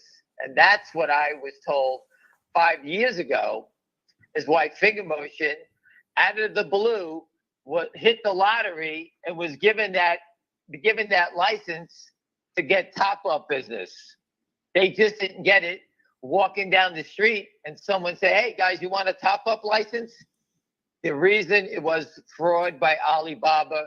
And if you go back in time, the top officials at Alibaba were taking care. What was the guy's name? Jack Ma? Hey, good memory. Good memory. Jack They all Ma. got in trouble. They all got in trouble for what they were doing. Wow. And I thought that was the greatest opportunity. And the company has been growing to take over that whole business, because once the Chinese government protects you or can see that you're doing the right thing, the Chinese government, like everyone else, does not like what? Change. No one likes change. So if it's working, they do not like change. And that's what Finger Motion evolved into and it's going to become the biggest player in China on the top-up business as time goes on. And what partnerships or alliances do they have? Maybe you could go over those potential investors as well, but you couldn't go through the names. China Mobile, China Unicon, Munich Re, Pacific Life Re, AIZ. These are people that have partnerships with them already, okay? And that will only grow, all right? This is what they're about. If people want to get into China, they have to go through Finger Motion. Finger Motion is the gateway into China for these companies. They're not going out with Finger Motion because they're good looking. They got the connection into China, 1.6 billion people.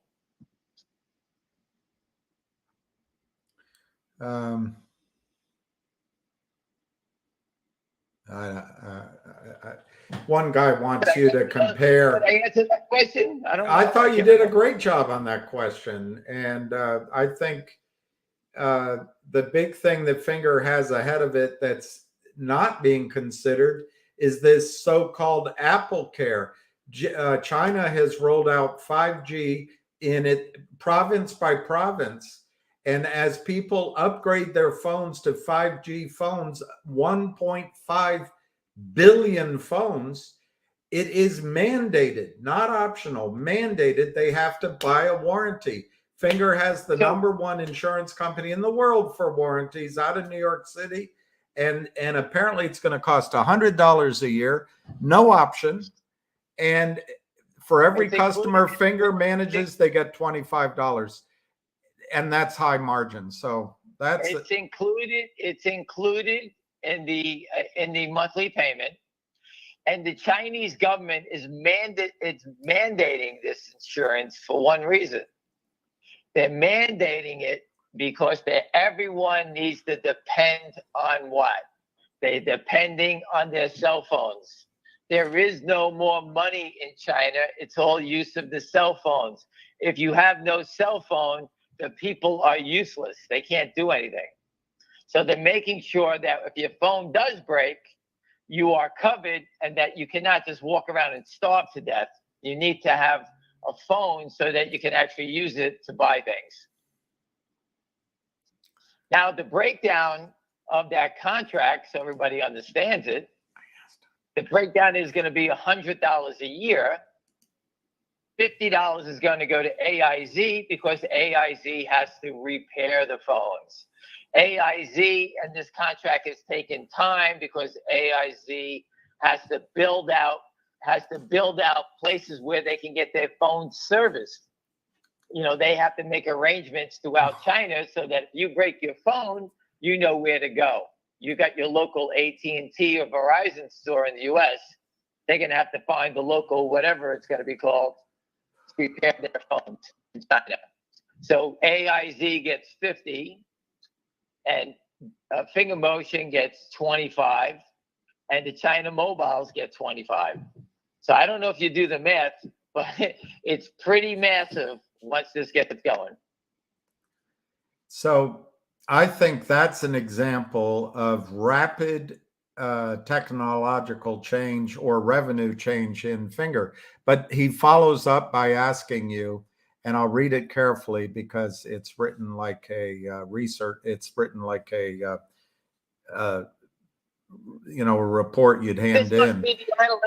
This guy must be the analyst that published the fake report looking for information. I don't know, but he says it could be. He says, given the rapidly evolving technological landscape, and obviously that's a given, how is Finger investing in innovation to stay ahead of the curve in the mobile payment sector?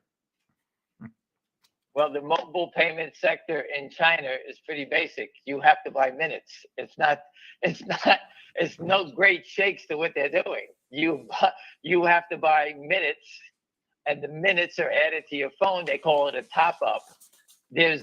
What is the advancement in here? The Chinese government allows people like Finger Motion to buy it for 99 cents and sell it for $1. That's it. I'll read from the research report by Fong Jiang and Long Lin.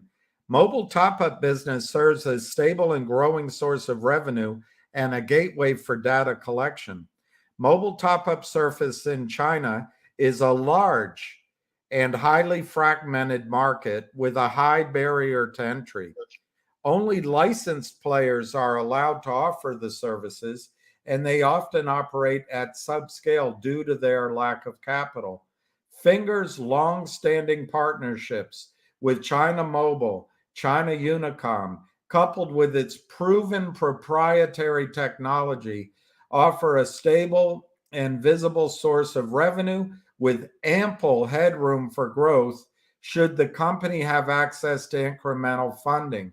More importantly, the top-up services enable data collection, which has laid the foundation for the commercialization of its value-added service, VAS, and big data products down the road. Growth is set to accelerate, bolstered by imminent commercialization of its value-added services and big data. Highly leveraged model promises substantial earnings power ahead.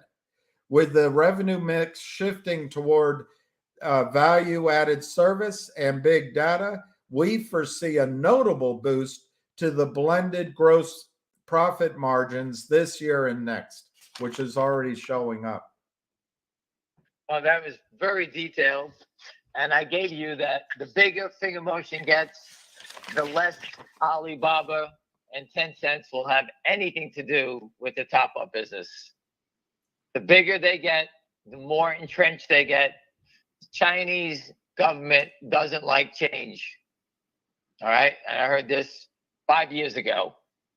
So again, and since that time, they've now have the SMS top-up SMS business.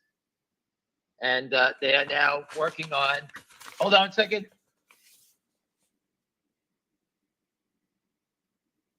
They got the SMS business now, which is the They also have RCM, the rich content messaging, which is designed solely for 5G, and it's the next level. It's beautiful videos, rich content, as it says. So that's the next generation, and it's highly profitable. So that's an innovation. It sounds to me like they're ahead of the curve already. So it sounds like they're innovating to stay ahead of the curve. And guess what? The barrier to get into it is impossible. It's the trust you build with the government, basically, and they're already there. That's exactly right. They have the trust of the government. The government trusts them so much that they're allowed to scrub the data on all the people that have that have phones with them. Does that sound like someone they don't trust? No. The most secretive thing in China is the telecoms. They don't want everybody to know what's going on with the people in China. And yet finger motion has that access. With increased, Finger offers SMS services, blah, blah, blah, blah, blah, blah.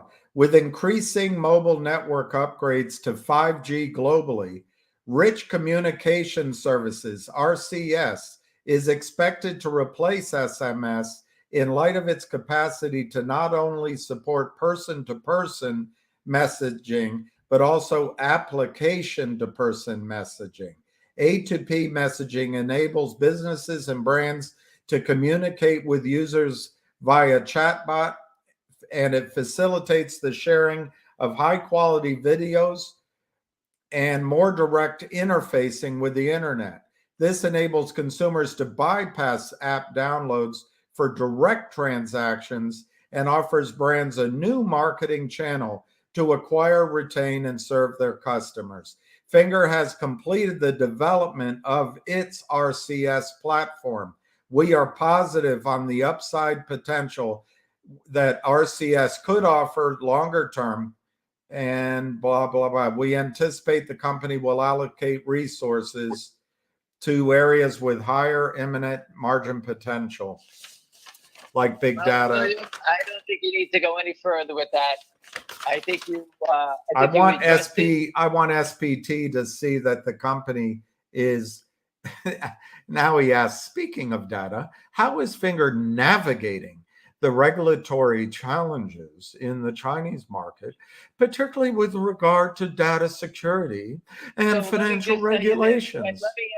Let me answer this question. All right. Let me just answer this question and put this stooge to bed. If you haven't figured it out yet, dummy, the finger motion has got great connections into the Chinese government. That's all you need to know. If you haven't figured that out yet, then you're an idiot. The questions you're asking are you're just trying to whatever you're trying to do. That's all you need to know. My answer to his question is they're navigating it really well, and we'll go on to something else. They're using Google Maps. That's how they're navigating it. They're tied to the Chinese government. I thought he was a real questioner, and I think he's a shill. So I'm going to ignore him from now on. I thought at first he was a. Anyway, it got some information out there. Finger is at the head of the class. They're trying to increase their market share of a highly fragmented business in messaging, but they have several other avenues to revenue growth. the most exciting one that's right in front of them is AppleCare. But then they have the big data. Just look up Snow and the insurance companies. I mean, you're getting into. William, no company could go in there and start a cell phone insurance, division. No company can go into China and start a data business, basically going into the Chinese telecoms. No one can help. No company can go in there and do it the top-up business unless they have ties to the government. So who's our partner in finger motion? You need to be a rocket science to figure out the Chinese government is behind us and allowing this company to grow. For whatever reason, they're allowing this company to become a monster company and become the growth that they want. This company will be a beast and eventually be acquired by who? The telecoms. Right. That's what's going to happen to this company.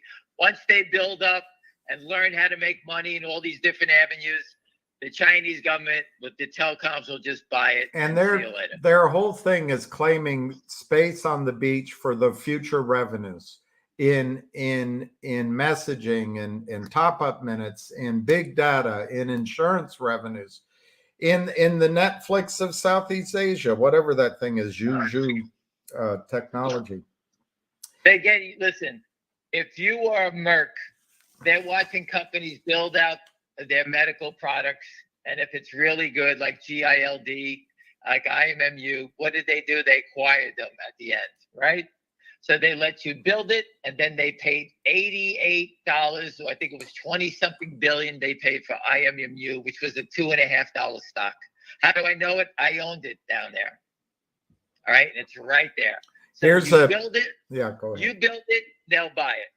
Absolutely. And they'll pay up because it's cheaper from there and it's less risk for them to buy it after you built it up. That, William. Yeah. It's cheaper to buy it than build it. Yes, absolutely. And less risk. And we heard that from a famous corporate raider many years ago. And I believe his name was Ivan Boesky. He was a corporate raider, very famous guy.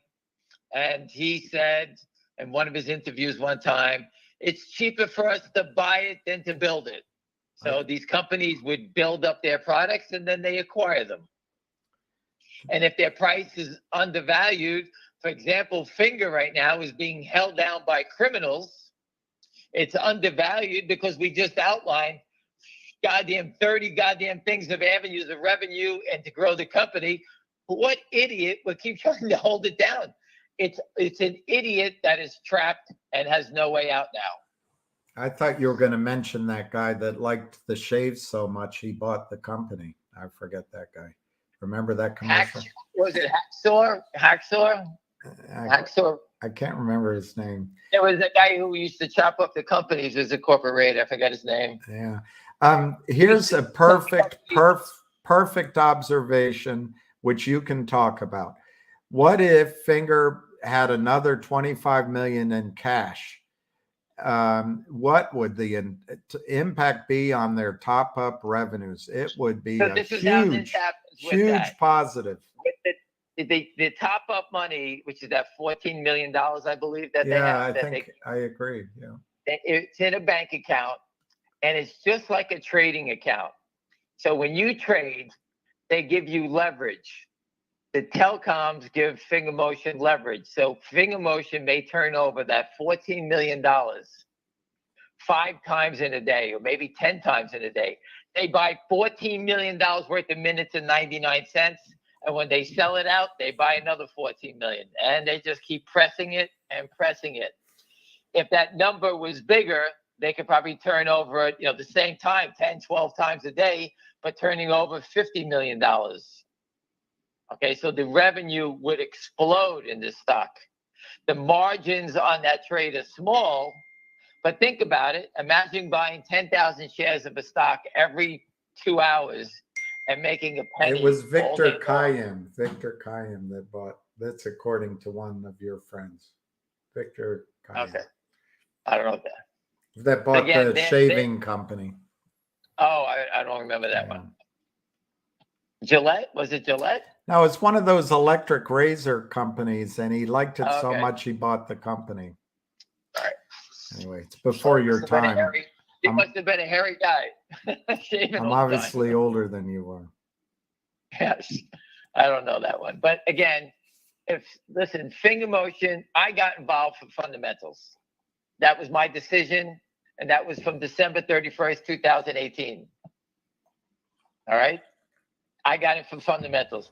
It turned into a shit show because of naked shorts. And that's where we are now. My friends, the people that we were buying in the beginning that still own it, believed the stock was worth $100. We always did. But the shit show of naked shorts on top of it, trying to shut it down, putting out fake reports, is now showing you they reared their ugly heads because they're trapped. And that's what we see. And I think it's just a matter of what day they're going to fold. They can keep playing the games. We're going to stick the truck out there in front of the SEC. I'm giving Ben Zinger a chance to address with Mark Bazile about what they're going to do about this content and who is behind it. We're going to give him a chance. As soon as we get an inkling about what's going on through Mark, we will address the truck. I don't want to throw him under the bus until he has a chance to address what's going on with this report. I think he's going to give up. Okay, I think that he's going to give up and turn on whoever gets submitted that story to save his business. And I think that's what's going to happen. And I think Mark is going to be very excited because he's going to give up Joe Blow, whoever it is. He submitted this thing. Mark will have a name, an address, an email to track down the criminals, and it'll go from there.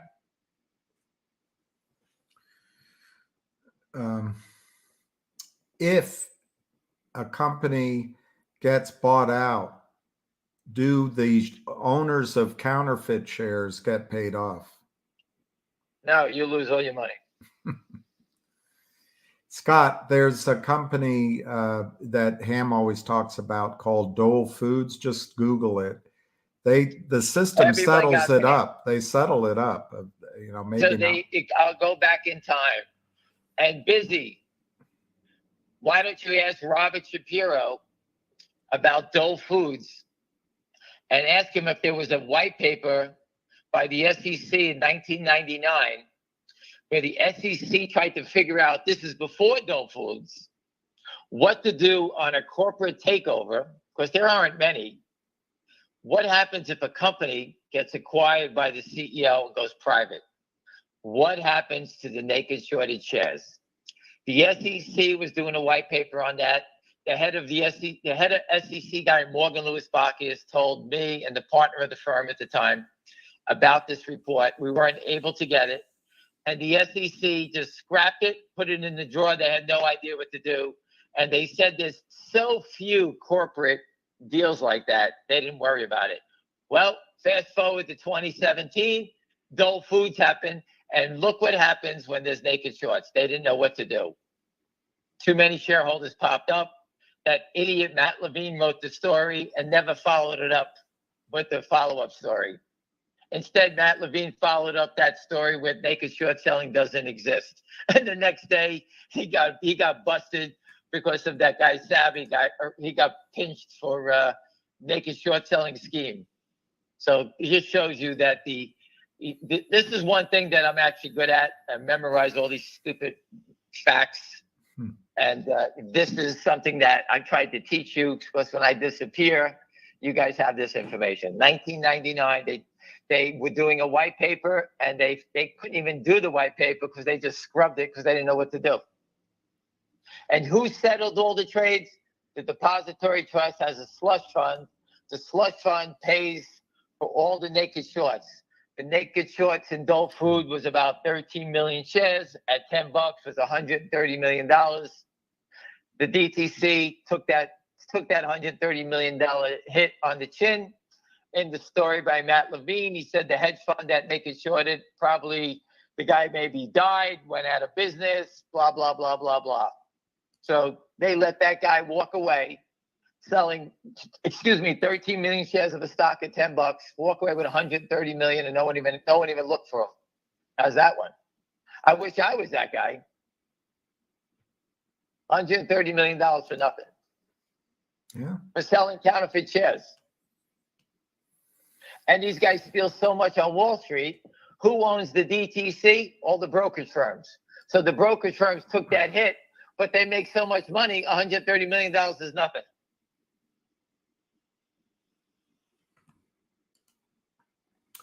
Yep. Hold on a second. Are you guys coming from Spain? You coming from Spain? No, okay. I thought they were the Spaniards. They'll be saying yoo-hoo. I had to ask. Two guys walking towards my car. I thought maybe it was them. And they'll be saying it in Spanish. Ole, Right. ole. Oh no, the guy's gonna come out just like one of those dancers. I said, whatever the hell they are. His bullfighter outfit, and the other guy's gonna be dressed like that dancer. Hey, William, I'm Yeah, gonna drop down for a little bit, but I sent you an email. It's a letter that just dropped right now from Senator Craple's office, directing it at FINRA. So I emailed it to you. So if you want to talk Want to about read that, it out to everybody, or do you want me to? Or- if you would like. William, you're clear. William, you get it. You're clearer than he is. You read it. All right, I'll read it out. Thanks, Sam. What's his name? Busy sounds like he's on the toilet. No, he's I'm just saying, in the listen, he goes to the cockpit. bed. Listen, I was in Las Vegas with him. The guy made a lot of trips to the bathroom. That's all I'm saying. Ow. All right, talk to you guys later. All right, thank Busy. Thank you. I'm So looking it people up. that here is a senator calling out the SEC, calling out FINRA. William always said it. Always says it. What is seen cannot be unseen. The congressmen, the senators are attacking the SEC on the hearing of the hearings, whatever you call it, William. And the SEC, it's on record. No one can get away from this now. Well, They can drag their feet, but it's going to be answered. it's All right. once you see it, you realize that it's pretty simple, and it's stealing, as Wes calls it. And once you see it, you can't let it go. And then it's the follow-on questions. Well, wait a minute. They're doing it in MMTLP. These guys are talking about Finger and GTII and other stuff. Are they doing it in all stocks? What's in our retirement accounts? It's really scary for Wall Street if people just ask basic questions. That's why they ridicule us. And the cat is out of the bag. And I've been doing this a long time, and the momentum from everybody pushing, rowing the boat the same way, they will collapse. And the low-hanging fruit will be hung first.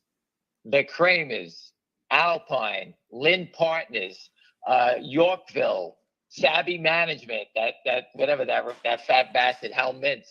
These people will be hung by the DOJ, short and distort. I wouldn't be surprised if they get Andrew left and lock him up because he's been living in fear.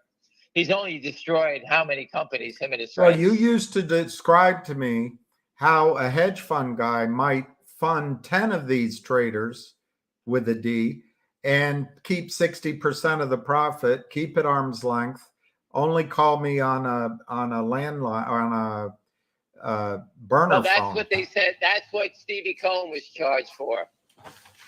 Stevie Cohen didn't have 60. He probably had 600 guys. If you walked into his office and you said, I want to do this, he goes, listen, I'll give you, you're allowed to shoot up to $300 million a day leverage, or $200 million or $100 million, depending on who you are. You get 40%, I get 60%. And if you lose this amount, we're kicking you out the door. That's it. Yeah. And He that's, didn't care what you do. You were an independent. He was the money behind it, and what you did, he didn't care about. and if it comes down to between me and Stevie Cohen, between himself and these 600 people, they're going down. He's gonna turn on them. And that's what Stevie Cohen, he got fined billions of dollars. He gave everybody up and he stopped doing it. He doesn't fund anybody anymore. And that's what's going on here. So, Okay, I'll read whoever's this doing- letter. Let me show it Okay. to everybody. U.S. Senate, Mike Crapo. I'll read it out. This is to Robert W. Cook on Senate letterhead, FINRA President and CEO. Dear Mr. Cook, I write today to request that the Financial Industry Regulatory Authority, FINRA, offer further information on events surrounding the trading halt of Metamaterials A preferred shares, MMTLP. It is important to congressional offices engaged in this matter that FINRA reassures us it has done its due diligence in investigating this matter. As you know, MMTLP shares began trading on the over-the-counter OTC market in 2021. In 2022, the United States Securities and Exchange Commission, SEC, approved a Form S-1 and amendments to spin off a portion of the company, Metamaterials, into a new company, NextBridge Hydrocarbons. On December 9, 2022, FINRA issued a trading halt on the company's stock, preventing shareholders from making further trades. In its FAQ, FINRA explains it halted trading on December 9 because securities transactions typically must settle within 2 business days in accordance with SEC rules. Shareholders with settled positions as of December 12, 2022 would be entitled to shares of NextBridge Hydrocarbons. While investors have struggled to gain clarity regarding both the spin-off transaction and the trading halt, they have also alleged wrongdoing, including the existence of counterfeit short sales. I ask that you confirm FINRA is continuing to look into the trading halt for any potential wrongdoing. Furthermore, I ask that FINRA provide responses to the following requests, which have been provided to me directly by Idahoans who invested in MMTLP. 1, provide a concise briefing to congressional offices engaged in this matter from the relevant authorities, either the SEC or FINRA, to provide insight into circumstances around the trading halt for MMTLP. 2, confirm whether the trading halt fell within FINRA's jurisdiction and followed established industry standards. 3, furnish a clearly outlined response detailing the expected course of action for investors' existing holdings. This should be accompanied by a timeline outlining the steps and an estimated timeline for resolutions. 4, deliver an audited and consolidated count of shares held by the investing public relating to Metamaterials Series Preferred A shares on December 9, 2022. Thank you, Senator Mike Crapo. You realize that people, if you think this is not going to end, you just got given gold. It's right there. Now, you can't make money in MMTLP because it doesn't trade. But whatever's coming out of there, FINRA and the SEC are wetting their pants because now they're being basically served and they want an answer and they have to respond. And everybody on the street will know about it. And they're going to say, well, how do we profit from this thing? Well, you pick your own poison. I know the stocks that I'm following that I know we can profit from it. And if you wait until they basically come out and answer this request, I think it'll be over by then. He's And the they- ranking member, Ham. He's the ranking member of the Finance Committee. He's on the Banking, Housing, and Urban Affairs, and he's on the budget. But he's also, interestingly enough, on the Joint Committee on Taxation. That's what I said to everyone I met on the Hill. This is about taxes, about avoiding taxes. This is huge, guys.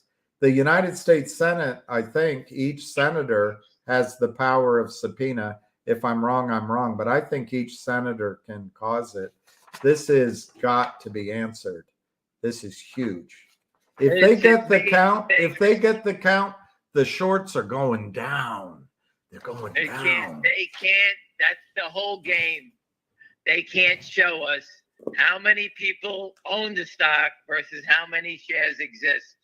That's the whole game. This is musical chairs. I've been telling you that. Stop the music. Everyone needs a seat. Well, the music's been stopped.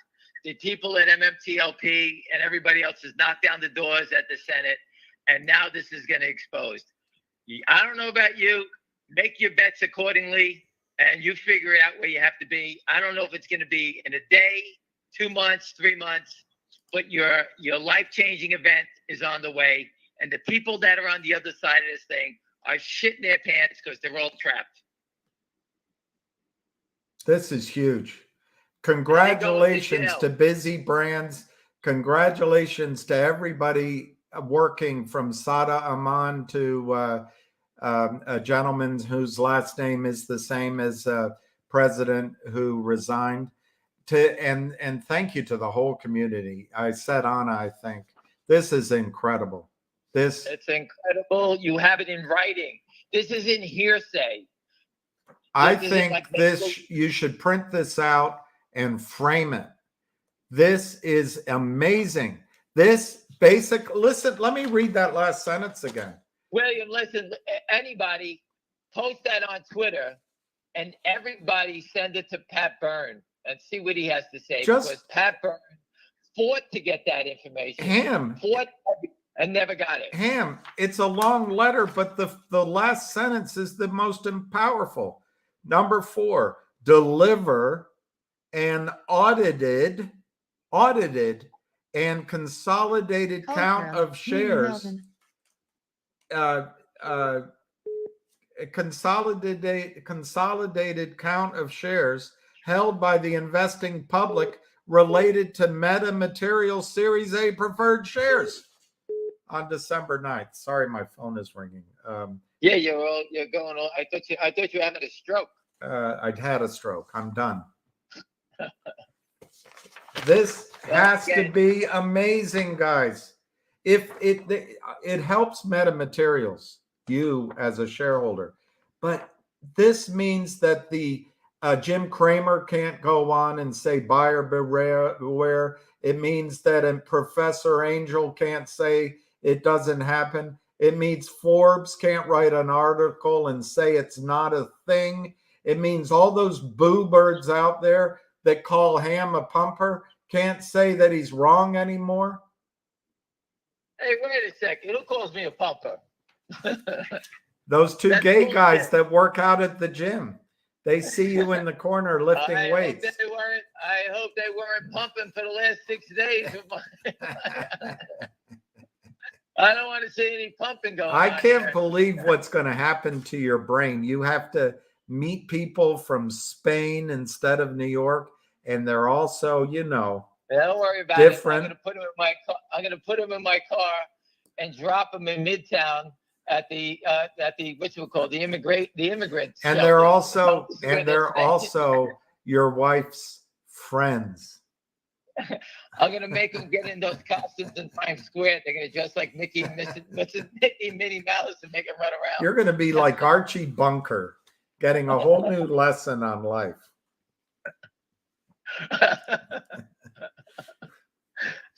I'll refrain from what I already said to that. I agree with you. I already went down that rabbit hole already, so I know. I always tell the story. My dad, obviously was like Archie Bunker, And he always said, what do you call a Mexican with 3 kids? And we were like what? And he say a rookie. Oh, They know. because he's Catholic. Yeah. No, because he only has 3 kids. He needs more. Yeah. You well, didn't get it. You didn't get it. But anyway, that was. I don't like these sort of quasi-racist jokes. Oh, got it. Everybody. I don't mind it if they say something about Catholics or Italians or Irish. Whatever. You gotta go with the flow. That's what you call living in the streets. When you grow up in the streets, you get used to all this shit. Yeah, and then you don't get hurt feelings. Ooh, his feelings are hurt. So anyway, this guy says he remembers Ivan Besky. I met someone that worked for him. Ivan. Yeah. Not Ivan. Ivan Boesky. Ivan Boesky was my client. Okay. And he used to love, I think he drank a shitload of coffee. I know that. And he used to cut his bread. He hated the edge of the bread on his sandwiches. When I used to say to him, I said, what are you, crazy? Because he wanted the edge of the bread cut off. Was he mentally ill? He was nuts. All right. So, but that's Wall Street. Everybody. I remember this guy was at Merrill. I remember they went after Besky and that company out on the California coast with the guy that got prostate cancer, Drexel Burnham. But what was the guy's name? They went after him and they buried them. But Merrill was doing the exact same thing, just not as well. But they didn't bury Merrill. They buried the guy from Drexel Burnham? Yeah, the guy from Drexel Burnham that's still alive, but he had prostate cancer. He went to prison. He was a crook and a half. He did the green mail and the bonds. Oh God, my brain isn't working. But anyway, it's an obvious name. He's still a donor in charities. God. Anyway, my brain. Anyway, let's get back to this. This is huge. I can't imagine, you guys. This is not a judge. This is not some letter from Ham. This is not all of us signing a petition. Wait a second. This is a letter. I made that up this morning. This is a United States senator. I can't tell you how huge this is. It's in writing, and he used the words naked short selling, counterfeiting, correct? Mike Milken. Yes, Milken, yes. You know, Dirty Mayo I know he's good looking to all the girls, and he, you know, he comes off like one of those guys that everything is easy, but he's smart too. Oh, good Lord. Don't praise that maniac. Get out of here. I write today to request.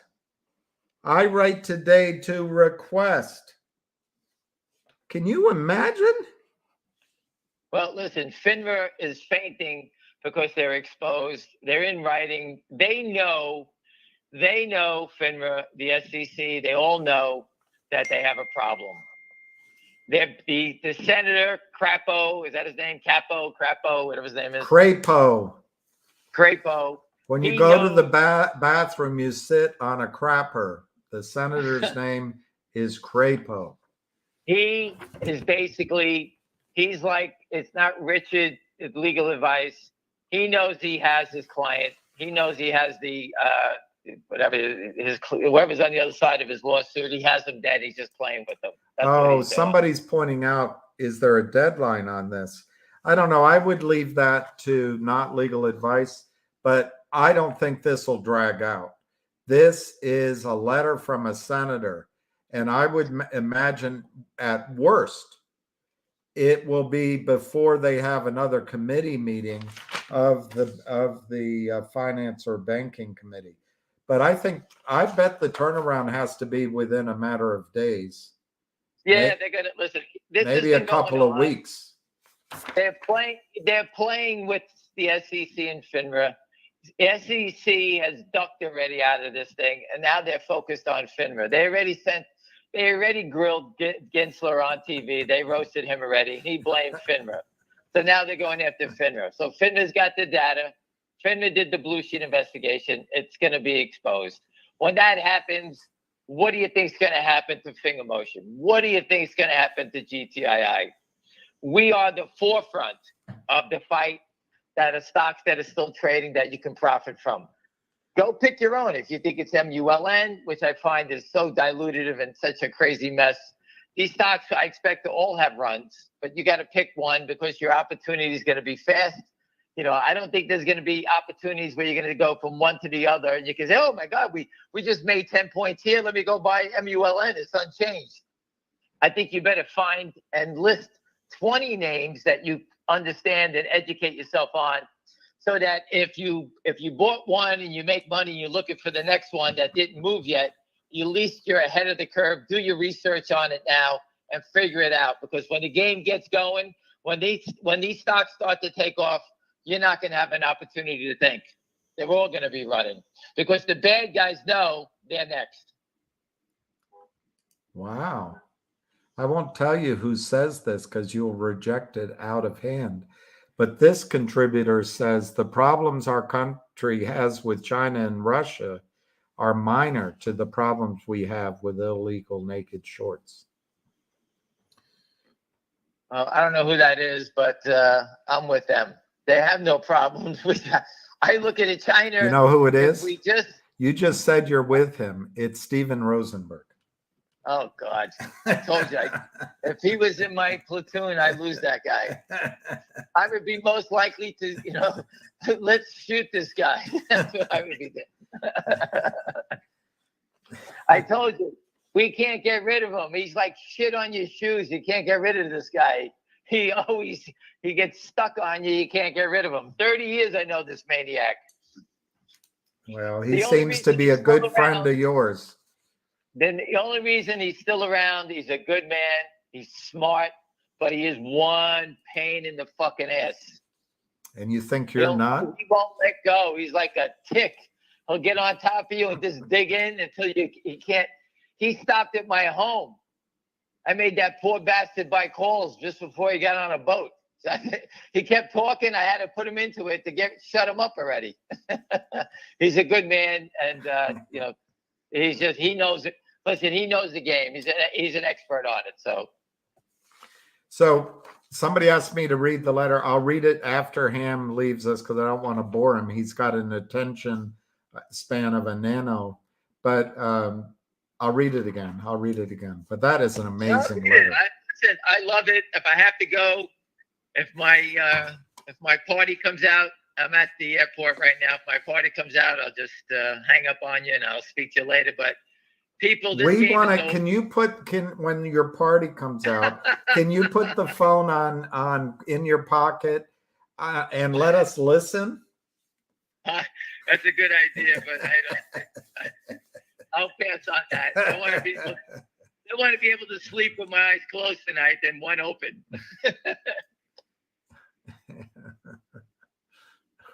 Well, I'm gonna need Richard. It's not legal advice to bail me out of jail. Well, read the letter. Read the letter. This doesn't create money for you right away, but I think everyone should walk light in their step, like the two men that Ham is about to meet. Mike Crapo, U.S. Senator, Idaho. Dated October 16, 2023.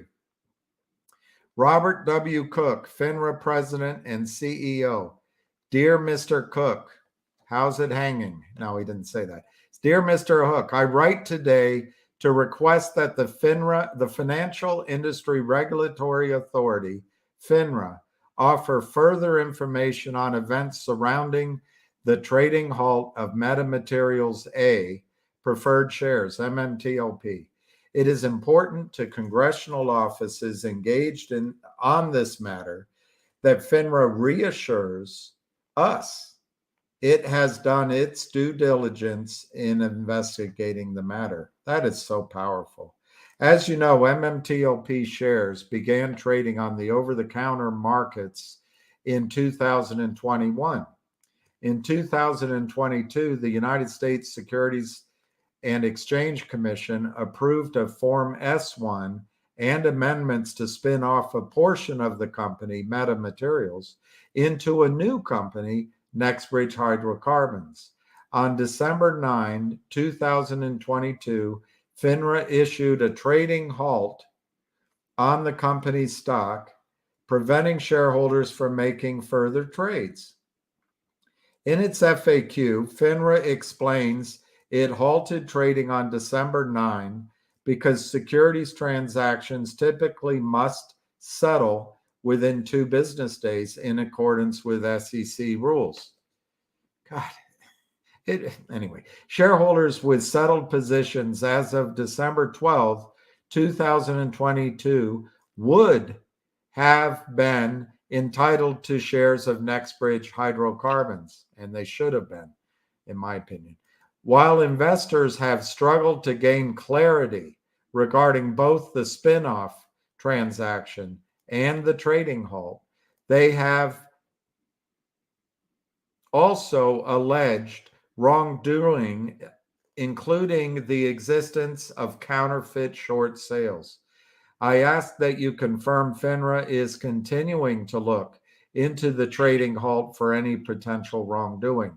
Furthermore, I ask that FINRA provide responses to the following requests, these questions have been provided to me directly by Idahoans who invested in MMTLP.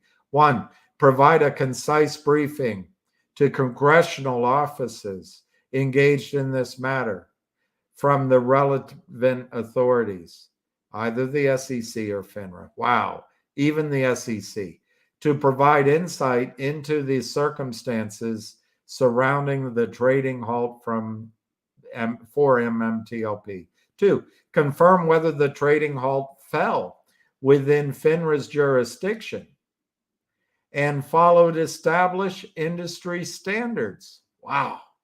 3, furnish a clearly outlined response detailing the expected course of action for investors' existing holdings. This should be accompanied by a timeline outlining the steps and an estimated time frame for resolution. This is just powerful. 4, and I love this one, deliver an audited and consolidated count of shares held by the investing public relating to Meta Materials Series A preferred shares on December 9, 2022. Thank you, Senator Mike Crapo. Hey, listen, William, I'll be home in about 50 minutes. Get that up on Twitter. Thanks for the warning. I want to send it to my institutional guys as soon as I get back home, and I'm gonna tell them it's showtime, and it's like the money buffet. Grab all you can, all you can eat here. That's how I look at it. The Senate is telling you they're gonna end this. They can't go backwards now, because now everybody can demand whatever FINRA sends to the Senate. Everyone can get through the Freedom of Information, can get what they said. Am I right, Richard? It's not legal advice. Is that correct? Not legal advice needs to answer the question, when are they due? Because I'm not a lawyer. But well, listen, they're going to move quickly. Listen, FINRA knows they're screwed. This is just like anybody else. It's like a cat playing with a mouse. They got it, and they just. Some people are skeptical on this. This is a United States senator. This will be answered with alacrity and fully, I think. But anyway. Listen, right. My parties are coming out, so listen, right. I'll touch back with you later. Please get that letter up, and I want to send it to my funds. Thank you. That means our party's over. Okay. All right, go take a break, William Fu. I'll get that up. I'll get that email out, that letter out to everybody. Thank you. Relax, everyone. Call ended. Okay, guys, I'm going to take another quick break. I've had too much coffee. I'll be right back. Talk amongst yourselves.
Okay, I'm back, everybody. They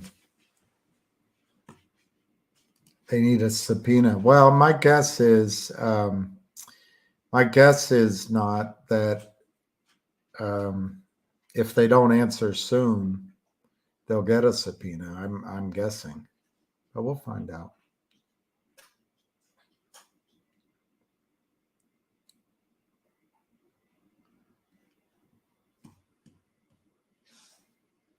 I wonder when I'm in control here at the White House.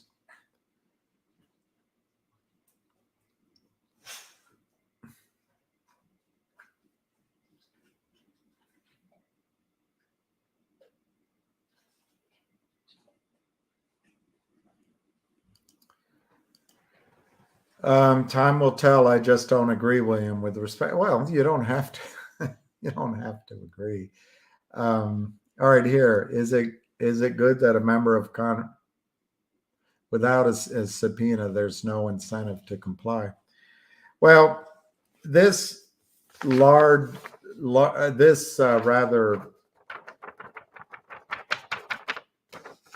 endomorphical guy, I think it's endomorph. He's going to answer. He'll answer. It might be, hey, we've put our best team on it, and we'll get back to you in 50 years. But I think they'll answer. A senator told me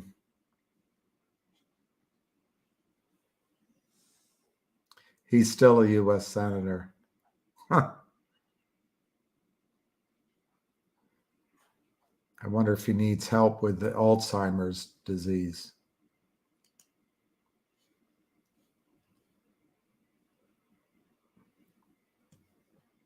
It's all over Twitter already. It's awesome. I'm in charge here at the White House. Of course, you don't remember the John Hinckley event with Ronald Reagan. All right, I don't know where to go with this call now. It is 1:51.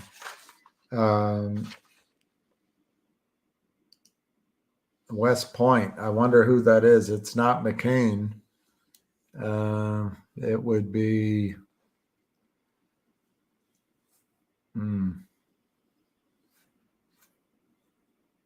Oh, could it be John Warner?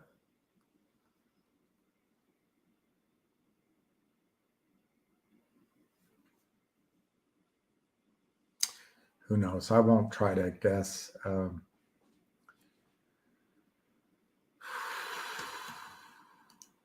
It's all fraud, Scott. It's all fraud. All fraud. All fraud. Oh, Rhode Island. It's that guy, Jack Reed. Yeah, Jack Reed. I didn't, you wrote it. I saw his picture in my face, but I didn't, I have problems now with names. Will finger close over 7? I don't know. I think that we have to be careful expecting finger to run this week. The trading in the stock, to me, shows very little evidence that there's obviously enormous buyers in there, very strong buyers, and that's been the case for many weeks, and in fact many months. But I don't see an avalanche of buying yet. It could change at any second. But I think you have to, if you're in calls, if you're in options, we just have to face the fact that it might not happen this week. And that's how I feel about it. I do think for people that own the stock and own November calls, December call, or there aren't any Decembers, there will be.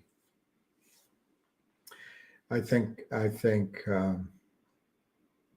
it will close over 7.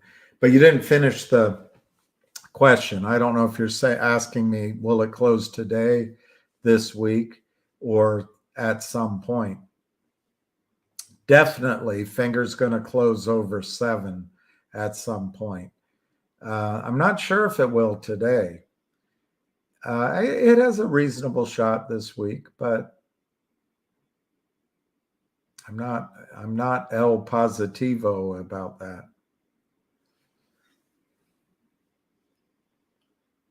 I like this comment. It's a lucky number and sign of good fortune, 666. I thought Chinese also liked 888, but maybe that's Arabs like 8. But 7, I don't know. I don't remember being. I know, William. I'm overstating the impact. Oh gosh.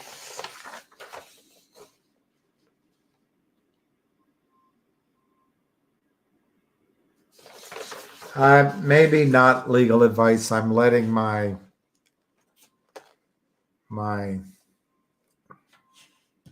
okay. Maybe I'm overstating it, guys. Not legal advice is a lawyer. So he would know better than I. I think it's a huge breakthrough, but maybe I'm overstating it. To have a center say deliver an audited share count, audited, I just think it's used.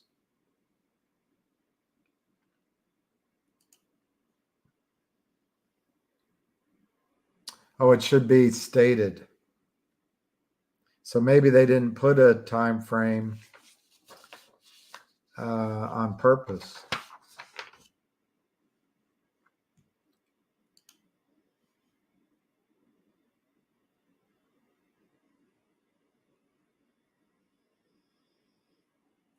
Well, there's a couple of, to my reading, there's a couple of grammatical mistakes, and there's a lack of clarity when they say on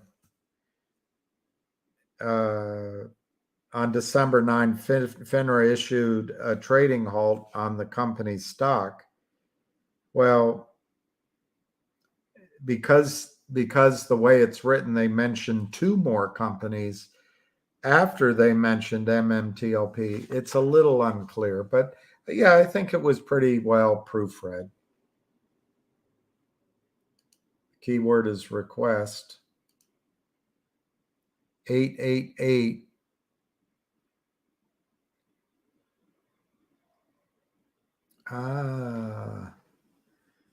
Saying 8 3 times in a row means saying getting rich. Mark. Wow. I'll ask my Chinese client friend that. She'll say, oh, you not ABC person. I ABC person. You're not ABC person. Quiden, she'll say. Quiden.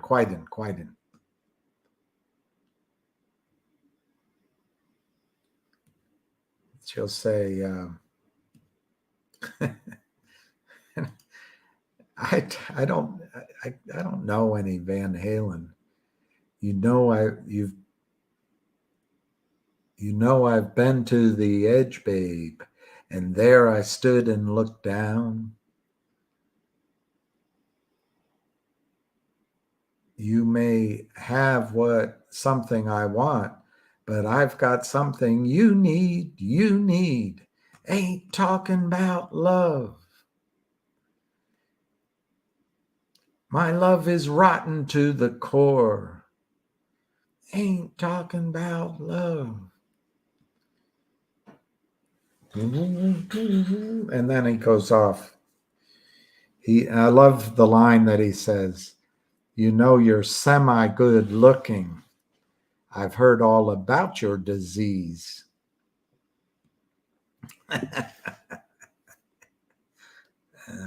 I like when they do the ice cream man. I'm the ice cream man.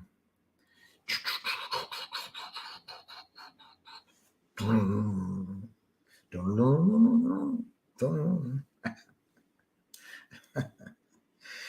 When you hear music when you're young, it stays in your head. What a line. What a line. That's got to be a guy that girls flock to.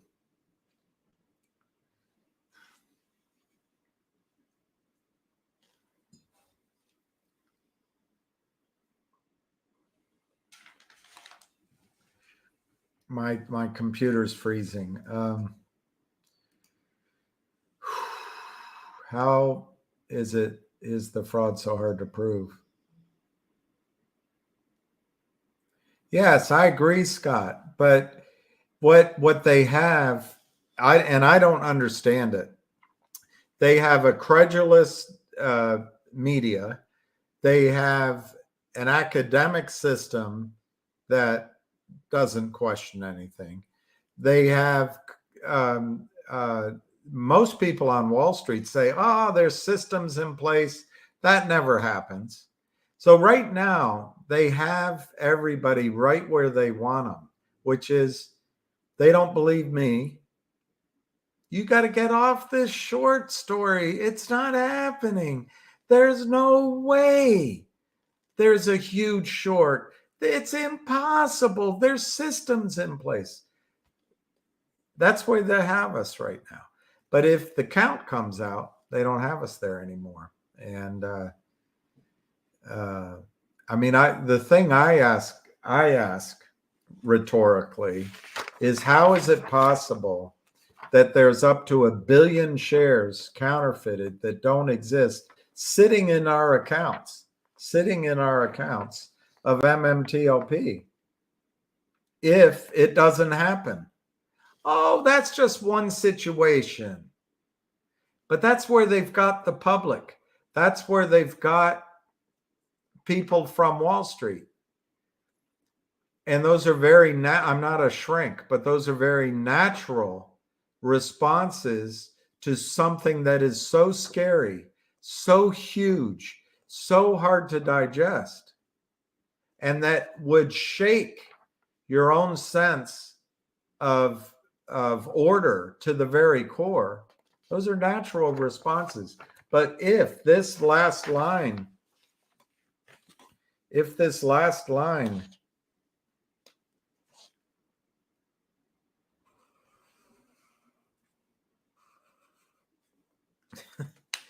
that last line gets answered and they deliver that, all of a sudden everyone goes, wait a minute. They were right. They were correct with MMTLP. Are they correct with these other stocks? Is there a problem? And then they start thinking it through, and they think that article that I've shown you so many times, 27 trillion sales of counterfeit shares in the United States from offshore, from one exchange in 1 year, 27 trillion with a T, and there's no taxes paid on that. The questions start to spin. And if the normal human response is denial. But as they say, denial is a long river in the Amazon.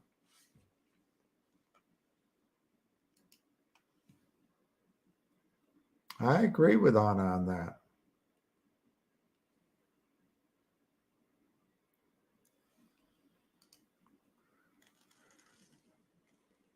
You are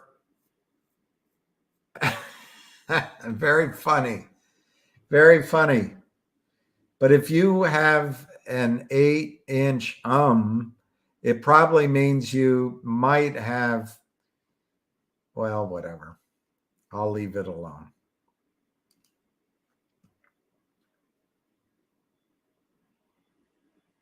No, we won't get a dividend from NextBridge sales. NextBridge is a complete, separate, and distinct company from MMTLP. MMTLP doesn't have diddly squat Josie Wales. You don't owe me diddly squat, Josie Wales. You pay me when you come back round again.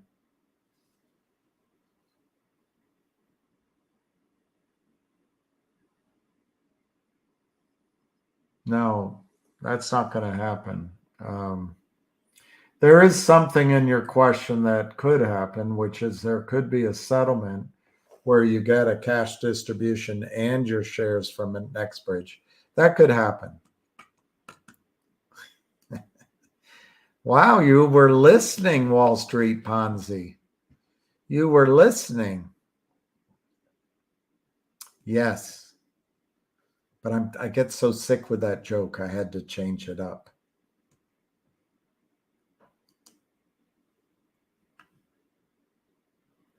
It's without the force of law. So that's our next step. We have to get Senator Crapo's office to put the force of law into this.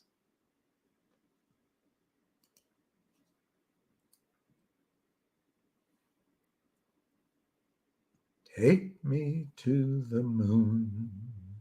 We will fly amongst the stars. Something about Jupiter and Mars. In other words, please be true. In other words, I love you. Strangers and your wife exchanging glances. Doobie doobie doo.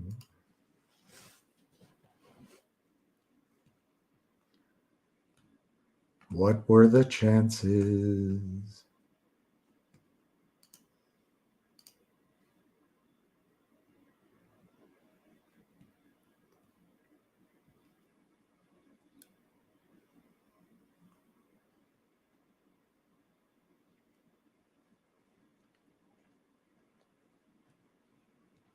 You, strangers in your wife. Remington Razor, that's it.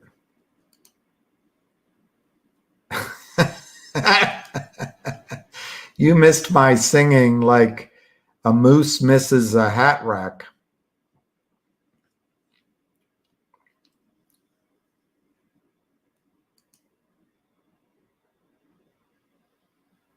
Imagine what Sinatra would have sounded like if he had stopped smoking.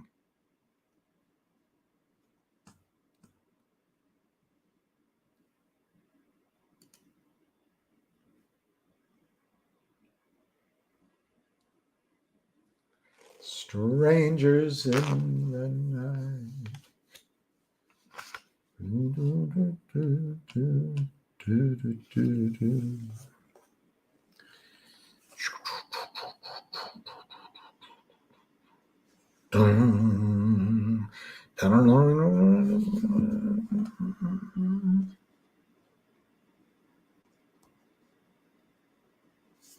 All right.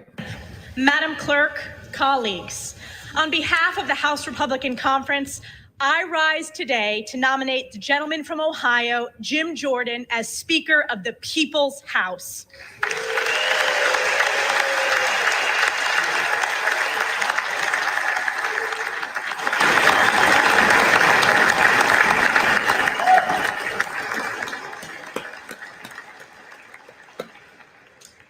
We are at a time of great crisis across America, a time of historic challenges in this very chamber, and a time when heinous acts of terror and evil have been committed against our great ally, Israel.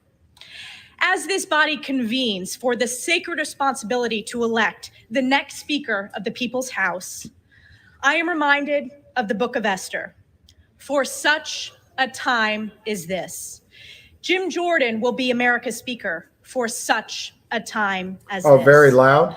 A time when hardworking American families are struggling under the vice of inflation, not able to afford groceries, heat, or gas. All right, because we get the trillion- point. We get the point. Do you think MMTLP will be resolved before Christmas? Not unless the value of NextBridge is verifiably higher, and not unless these kind of issues gain the weight of law. I didn't realize that it doesn't have any weight, but I know this would shiver me timbers if I got a letter from a United States senator. But anyway, my point is, as the system sees that the cost is very high if they don't do anything, there could be a settlement. It's possible. But look, we're almost through October, so anything in 60 days, I don't think is that likely. I did a month ago say that I thought they could get something done by the end of the year. It still makes sense to me they should do something by the end of the year. They could write the losses off that they have against their income this year. But 60 days left is tough, but we'll see. It's possible. I wouldn't yeah, I might. It's 2:10. I might sign off just so I can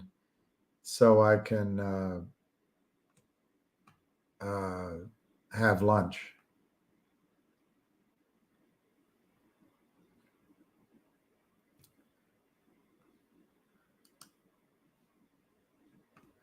Grab your coat and grab your hat.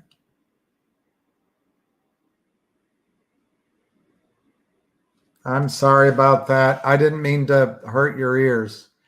Nothing I hate worse than when music or sirens, noise, I hate that.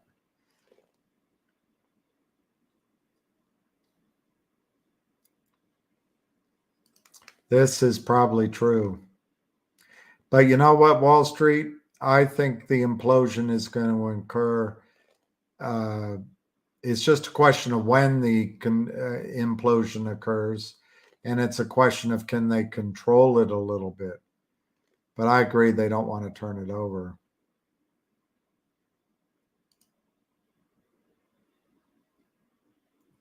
All right, so it's 2:11. I think I might close at 2:15, and that's four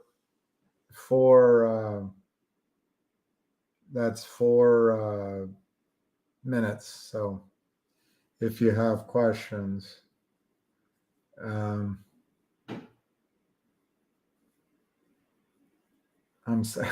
that's terrible. Ouch.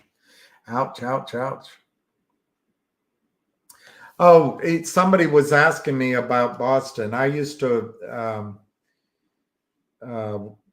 work for a company based out of Boston, and I spent a lot of time there. And I spent time down in that financial district. I like it, but no, I didn't know Peter, what's his name, and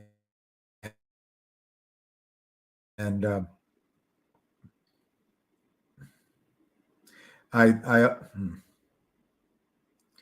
in my computer.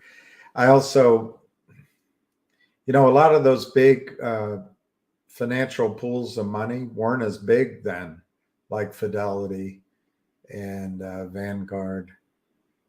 They're all huge now. I think they've grown so big. They're a threat to our wealth rather than an aid in increasing our wealth.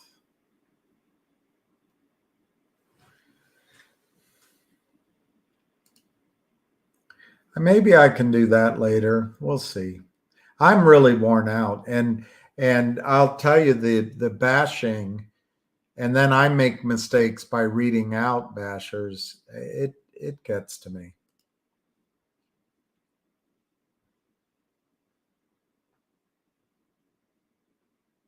All right, concerned. I also, by the way, I will say this. I just created an email for myself, which you guys, because I want people to contact me when they ask. And I'm sure it'll be filled up with shills. But I'll tell you what it is. I just created it while we were on the phone.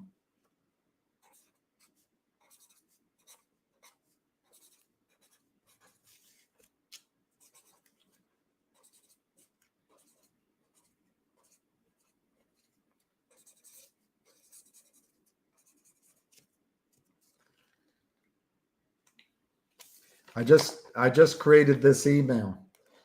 Fair and balanced, fair and balanced, fair and balanced, fair and balanced at Gmail.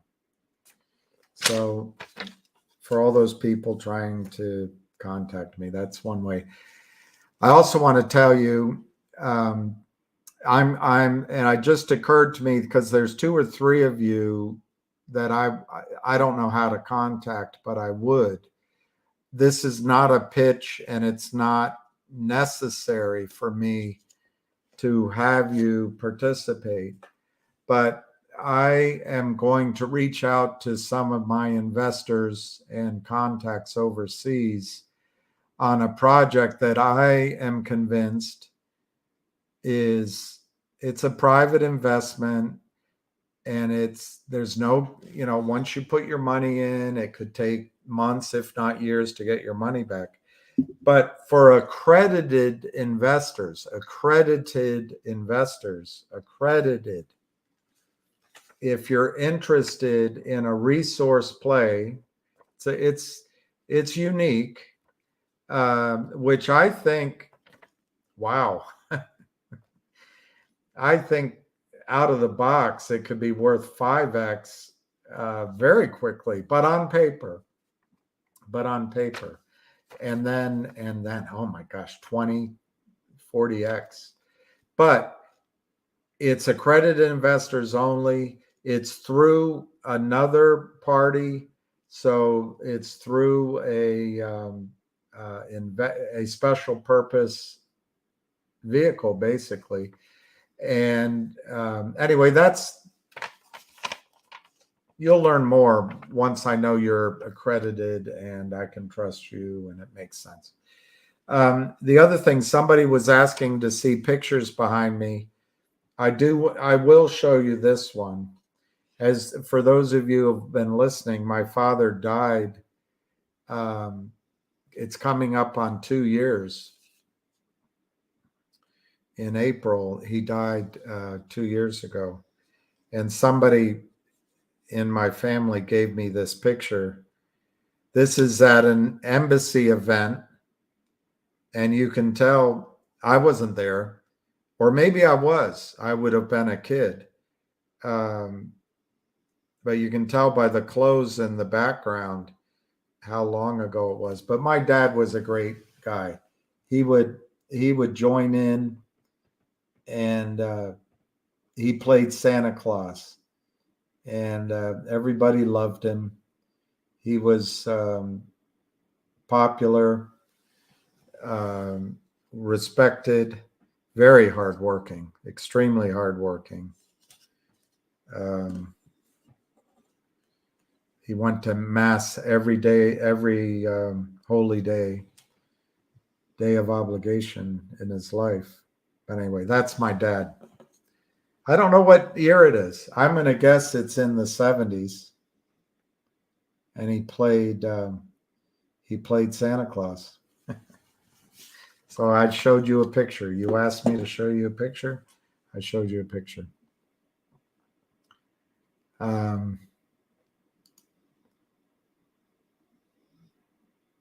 Wow.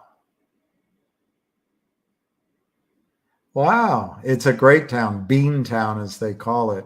I loved Boston, and I haven't been in a long time, but I had some really good times there. And what a town to grow up in. Yeah, I got to go get lunch. Thank you, everybody. All right, I'm gonna thank you, AP.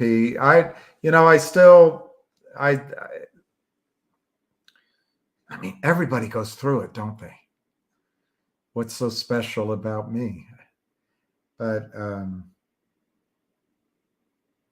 it makes me think that I haven't had children, so no one's going to mourn me when I go. But, and I don't want anybody to mourn me, but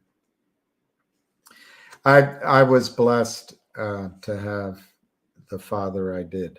And, you know,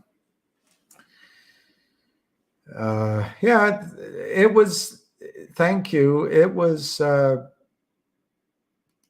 2 years ago. Well, almost, come April, end of April.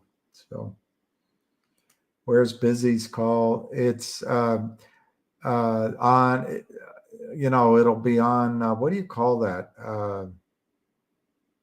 Spaces at 5:30.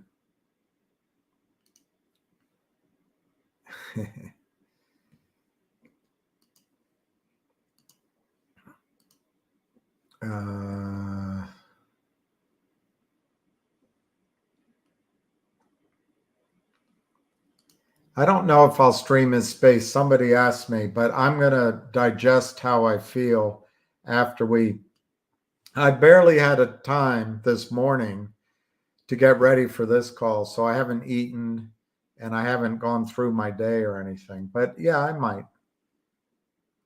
Thank you. I might.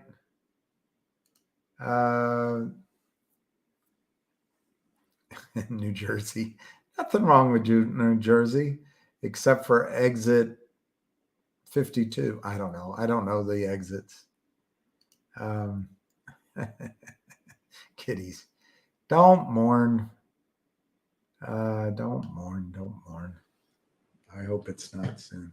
There it is, 5:30 on X. So I'm going to leave it there. Busy comes on at 5:30 on X, and I'm gonna sign off right now. And let me see what this guy says. When you pass, we'll be celebrating. Oh, that's awfully nice. Somebody thanked me this morning by phone, and I expressed to him that I don't always know that I'm having any impact.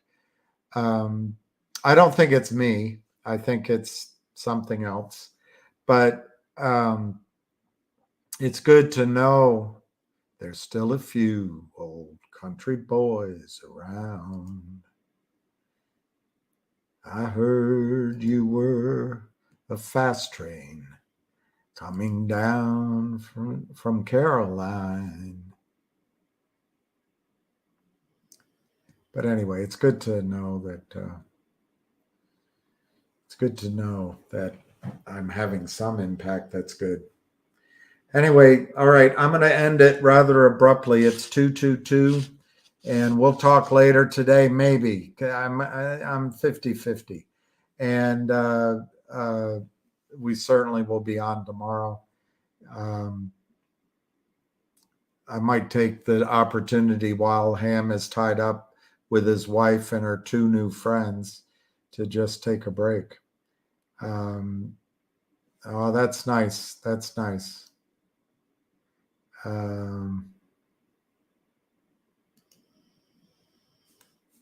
Yeah, that's a good one. Busy is here. I'll show you again. I just got it. Here it is. You go on Twitter at 5:30. Busy brands, like I don't know, well-known brands. Brand is Busy Brands is where you find it. Thank you, Patty. I have a cousin named Patty. Only up in upstate New York, they call her Piety. Piety. Hi, Piety. And her sister is Dawn. Dawn. All right. I'm going to go while it's still young. So cheers, everyone. And thank you guys. Thank you guys.